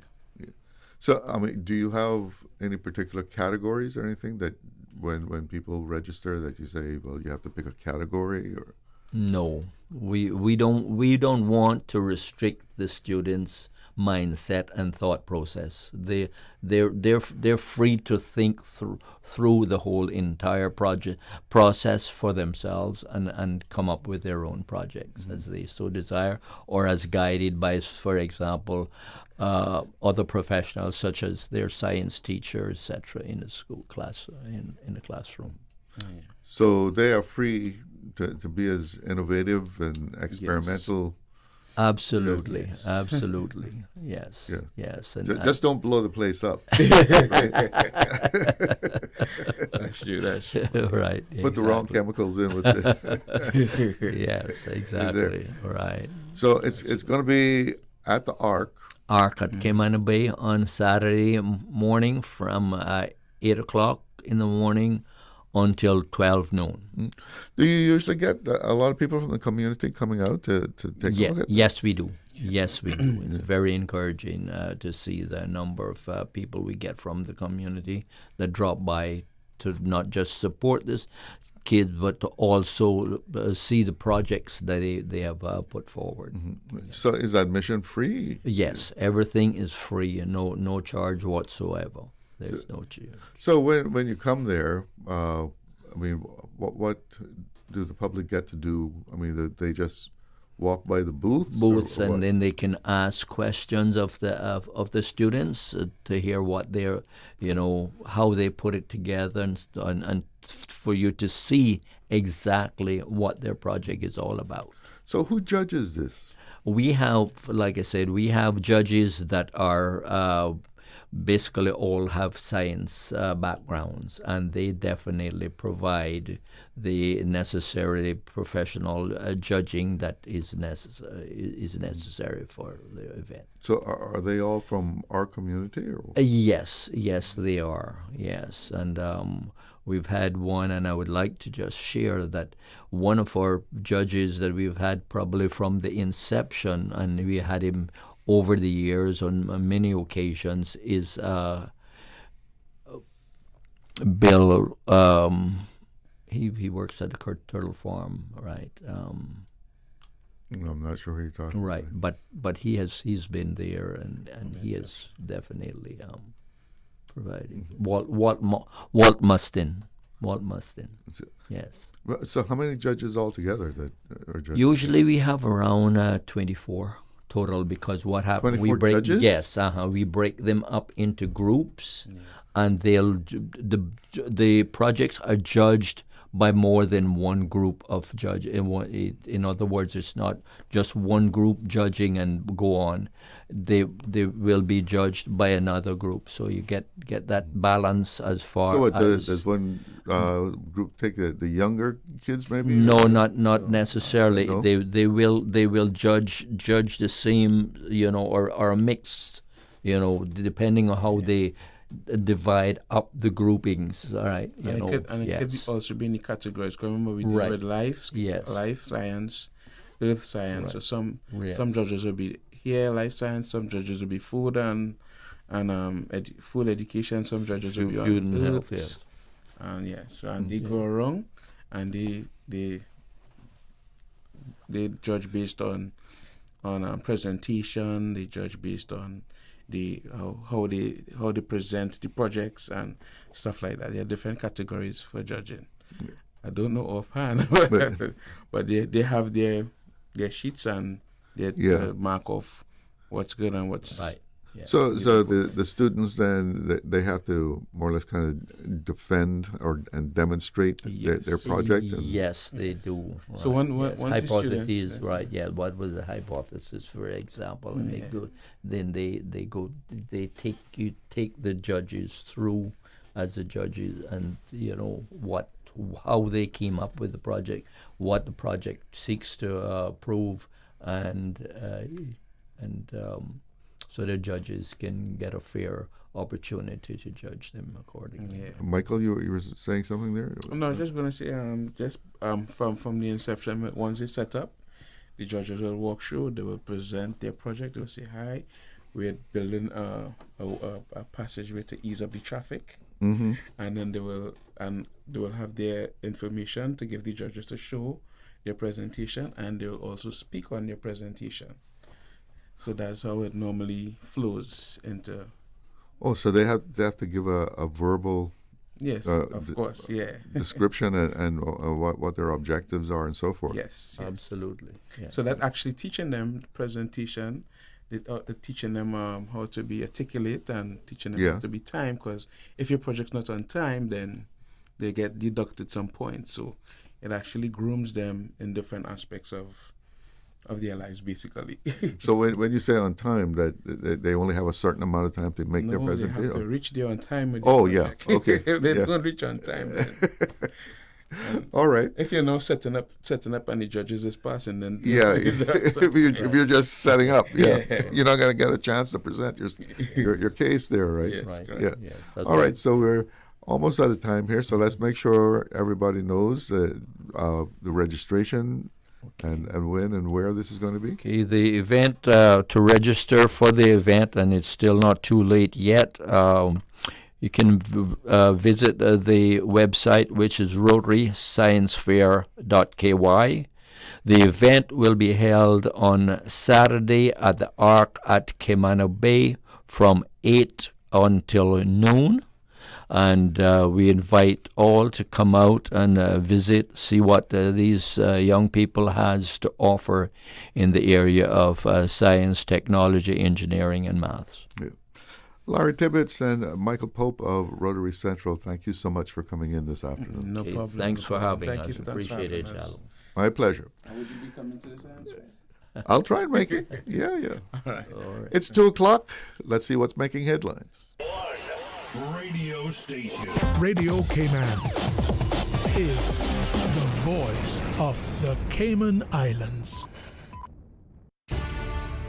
From Radio Cayman's newsroom, this is Headlines. The headline news is brought to you by Kirk Market. With your latest headlines, I'm Elizabeth Charles. The Ministry of Education and Training recapped today that the Lehman Escott Senior High School hosted its annual career fair at the Aston Rutty Center, bringing together more than 40 local businesses and around 140 partners on March 20th. Officials say the event, themed Pathways to Success, helped students from year 6 to year 12 explore careers and connect with employers through exhibits, mock interviews, and hands-on activities. In international news, Hamas has rejected a Gaza disarmament plan put forward by Nikolai Madlov, a top figure in President Donald Trump's Gaza peace efforts, a senior Palestinian official has told the BBC. The official says Hamas will not enter talks on Phase 2 of the ceasefire deal until Israel fully implements Phase 1 and halts violations.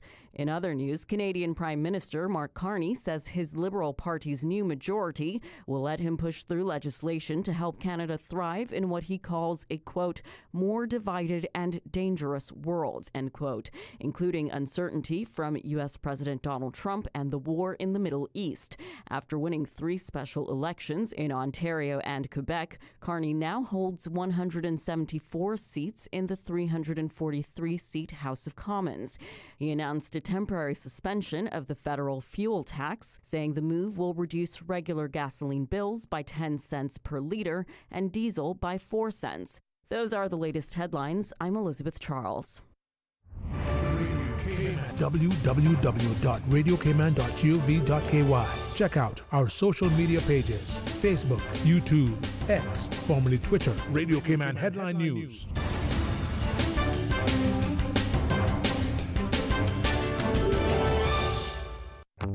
This April 25th, join Triple C School for a night of joy, celebration, and giving back. It's the Faith to Soar at 84 Celebration Gala at the Family Life Center on Academy Way, Georgetown. Seating starts at 6:30 p.m., so arrive early. Enjoy a delicious Cayman-style menu with fish, turtle, conch, chicken, and Cayman-style beef, plus all the trimmings. Be ready for amazing performances by the UCCA Performing Arts Ensembles, Triple C Band, and Choir. And don't miss your chance at spot prices. Tickets are just $100, smart casual attire, and all proceeds go towards the Triple C Scholarship Fund. Come celebrate 84 years of faith, community, and excellence, because together we soar.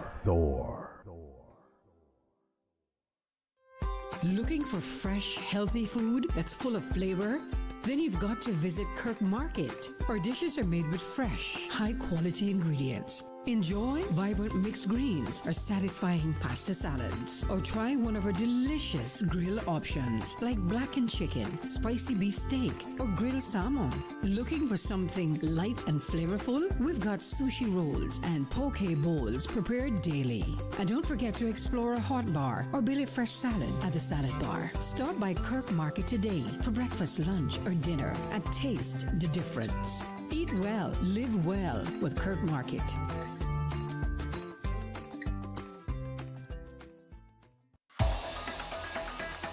Radio Cayman's Talk Today.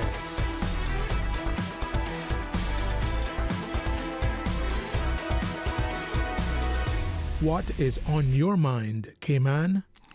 Welcome back. And all you boaters out there, take note because a small craft advisory is in effect. So, be careful. Do what you have to do. And let's see, it is 83 degrees here in Georgetown. Feels like 88. The wind is out of the east-northeast at about 17 knots. And the forecast is for windy weather all through the afternoon and into the night. Winds are expected to be out of the northeast at 15 to 20 knots with higher gusts. And seas are rough with wave heights of 6 to 8 feet. And that's the outlook for the rest of the afternoon and into the night.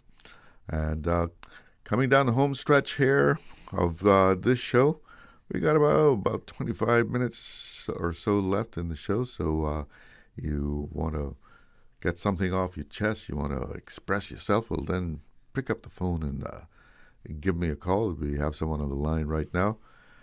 Good afternoon. You're on the air with Talk Today. Good afternoon, Mr. Charlo. Good afternoon. What's on your mind? I'd like to say good afternoon to the spies as well. The spies? Oh, yes, they do tune in. They do listen. This sounds mysterious. And, those that, they get things wrong, they watch you, if you dress a certain type of way. All those things they were saying about you with your hat on at work, Mr. Charles. Yeah. What were they saying? I'll tell you a story, Mr. Charlo. Once a woman looked at me and she said, "The way you dress, you appear to be the head of the mafia." I said, "The head of the mafia?" Me? That she's talking about? No, she was talking about me. Oh, okay. And I said, no. And then you know how it is in living in this small community. People gossip, and if they see you talking to somebody, they see you talking to someone, they get impressions, and they start to put stories all types of ways. Even the police been telling people to stop spreading misinformation or spreading wrong news on people, and they put you in trouble. So that's what I'm facing, and I'm quite conscious of that. That it's not only happening to me; it happens to a lot of people. If a woman walks a little masculine, they say something about her. If the man walk a little feminine, they say something about her, about him. And if you dress a certain type of way, you look like a mafia, you look like a criminal, and then they make life hard for you. So, I've had all kind of comments about my hat. On one hand, I'm an inspector, I'm a detective, and on the other hand, I'm a mafia boss too. Yeah, and but you wear a hat too, don't you? Sometimes. Yeah, I wear different hats. I had to keep changing my hat, and then they say I look like the police. And so just imagine now if they see me talking to you and we have our hats on. They could get a big story out of that, I bet.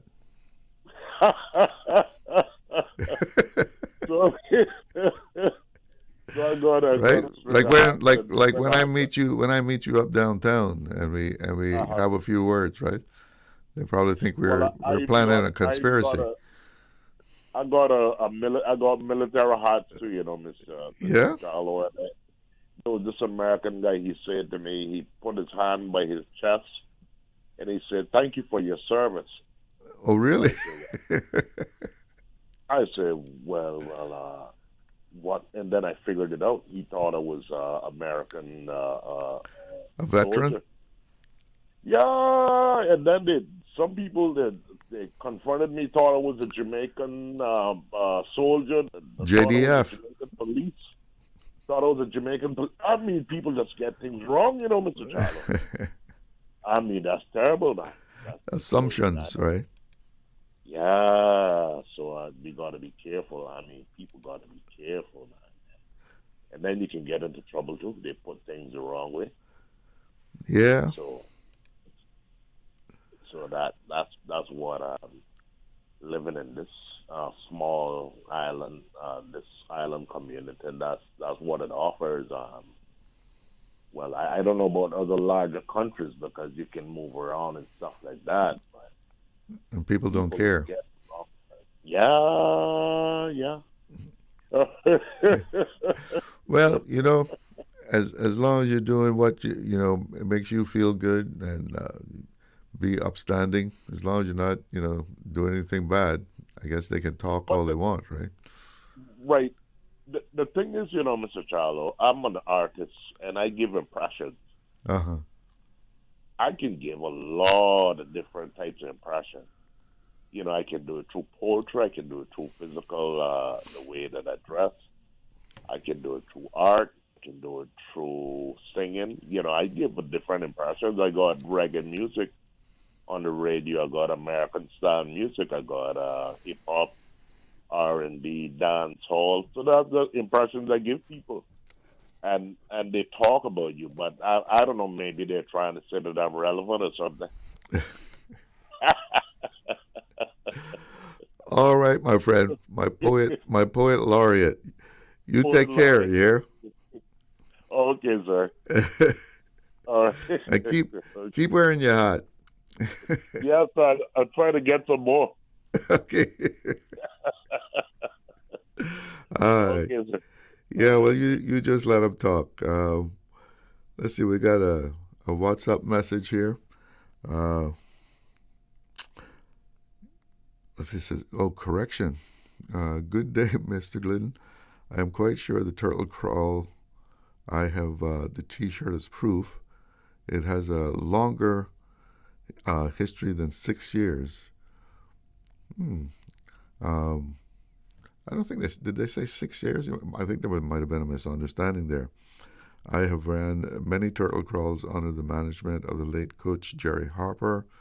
I don't mean to be upset, but these new people to came on do not know.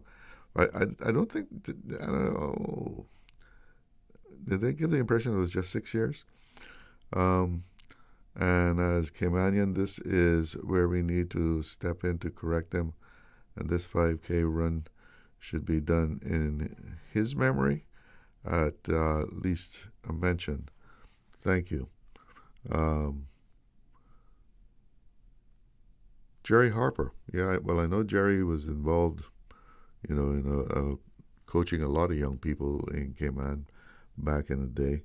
I remember the Barefoot Brigade, and I didn't know he was involved with the turtle crawl, though. But, hey, most likely because I know back in the day, almost any kind of road race Jerry Harper was involved in. He coached many a Caymanian student and, did a lot of work in sports and promoting road races and such. So he may very well have been involved in the Turtle Crawl 5K. Interesting story here. I see in the Compass about the U.S. refusing more and more student visas, especially from the Caribbean.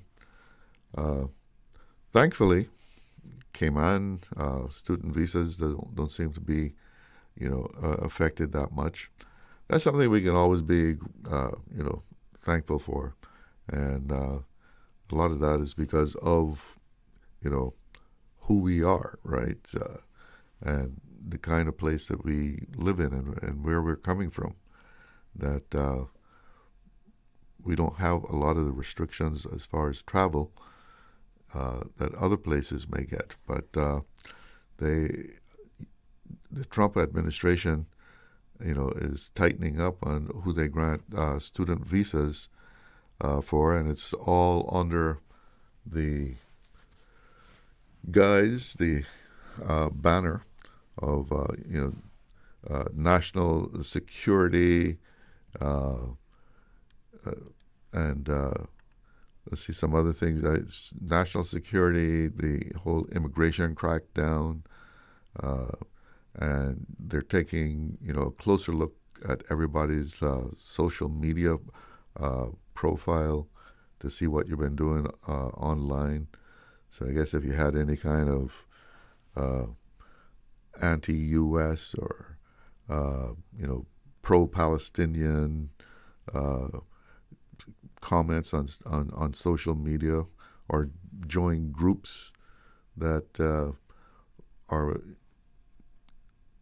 of those type of views, you might not get a student visa because they've been really looking at people a lot closer now as far as what they're doing on social media.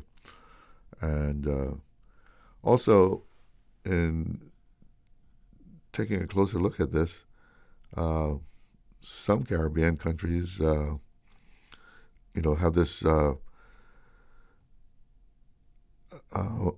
what it's called citizenship by investment. I know we have the residency, but I think it's Antigua and Dominica. They actually give citizenship. Because if you have enough money to come and invest, then you can actually get citizenship. So if you come from a place that the U.S. would not normally let you in, but you have the money to invest there, you can then become a citizen of that place. So when you apply for a U.S. visa, you're coming as, someone from a citizen of Antigua. And that's part of this whole crackdown on student visas and visas in general, I think, from people coming from different Caribbean places. But thankfully, Cayman, we can still get what you call a waiver. Remember those? I don't know how many people still use them, but I'm pretty sure they're still available.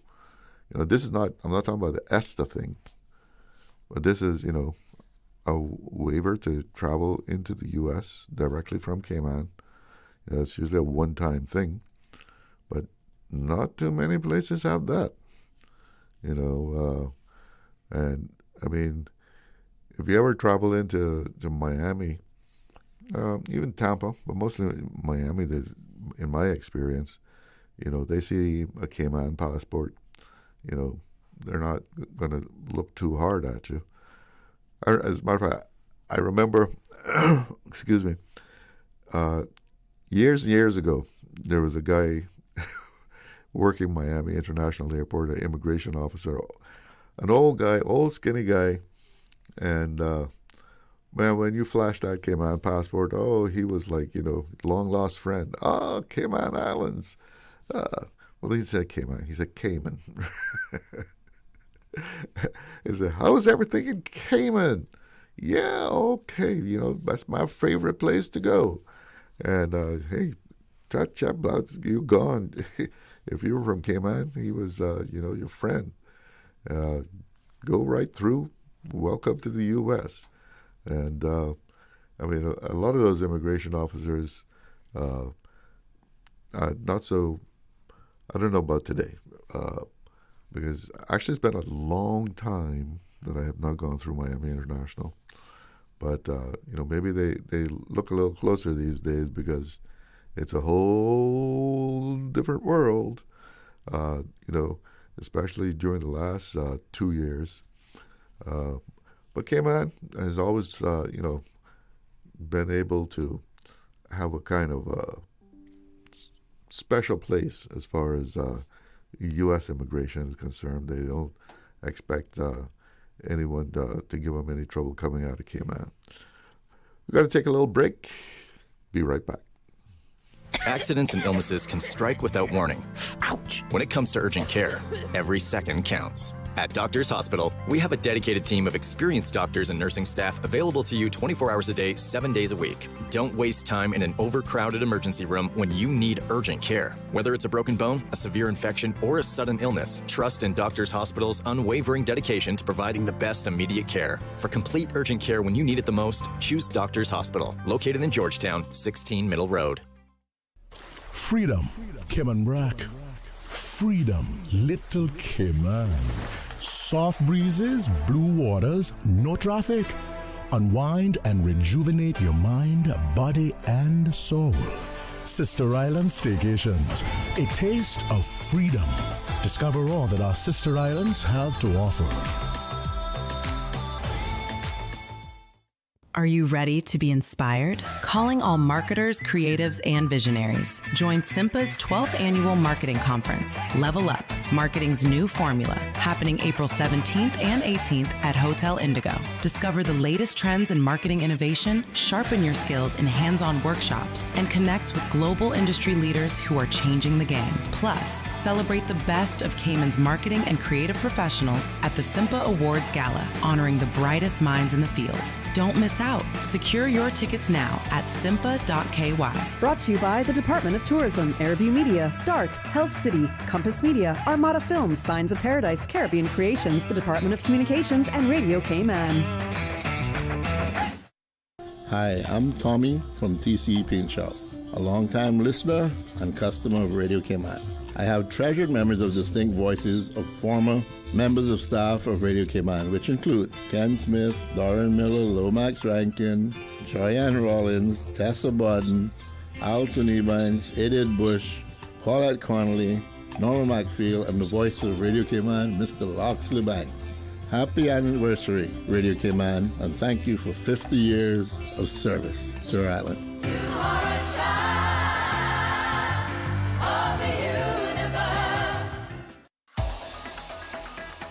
Radio Cayman's Talk Today.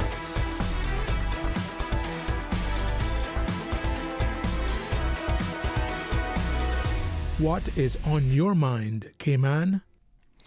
Welcome back. And that last spot there reminded me we're supposed to gather some of the old crew, the originals from Radio Cayman's days 50 years ago, to come and join me here in the studio Friday, if I'm remembering correctly. Yeah, Friday. I'm going to get some of the original Radio Cayman crew to come in and reflect back on those days when the station first started. And, that was a big advancement for Cayman. 50 years ago, it seems like a number of things were happening, things that are now institutions had their start, their official start. The credit union just did, their 50 years, and Lighthouse School. So, and interestingly enough, when I did that coverage out at the credit union, Lem Hurlston, one of the founders of the credit union, recalled that that time there was actually a recession, a pretty serious recession going on in Cayman, but yet, there were these things happening. And I think the government was on a road building program, which stimulated things, it gave people work and so forth. But even though there was a recession going on, all these institutions got started up, and 50 years later, Radio Cayman going strong, Credit Union going strong, Lighthouse School, one of the envies of the region as far as special education is concerned. And must have been quite a year, back in 50 years ago. And I guess a lot of people didn't expect those things to grow the way that they have over the last 50 years.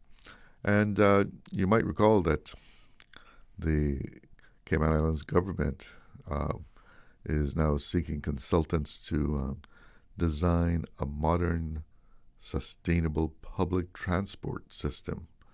And they want to have those proposals in by the 14th of May. And the project aims to reduce congestion and transition 10% of journeys to public transit by 2030. And I came across, one of those opinion pieces at Cayman News Service where, readers can actually submit a piece and give their opinion. And this person, saying like, why do we have to go through this consultancy again? Like, can't we just put a public transportation system in place? Aren't there some town planners available within the government, or even former people? Maybe they're retired now, but they still have some good ideas to pass on as far as town planning and public transportation. Like, let's just do this. It can't be that hard.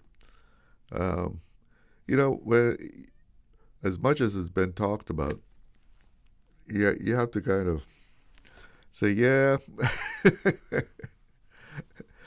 can we just do it? And rather than just try and make another plan, aren't there enough plans, lying around the place that maybe we could get some ideas straight from them and put them together? Plus, you must have some people that are knowledgeable about this that can just sit down and let's say, this is, how we can provide a public transportation system in Cayman. I mean, even maybe some of the people who run these buses have ideas of how we can have a good public transportation system.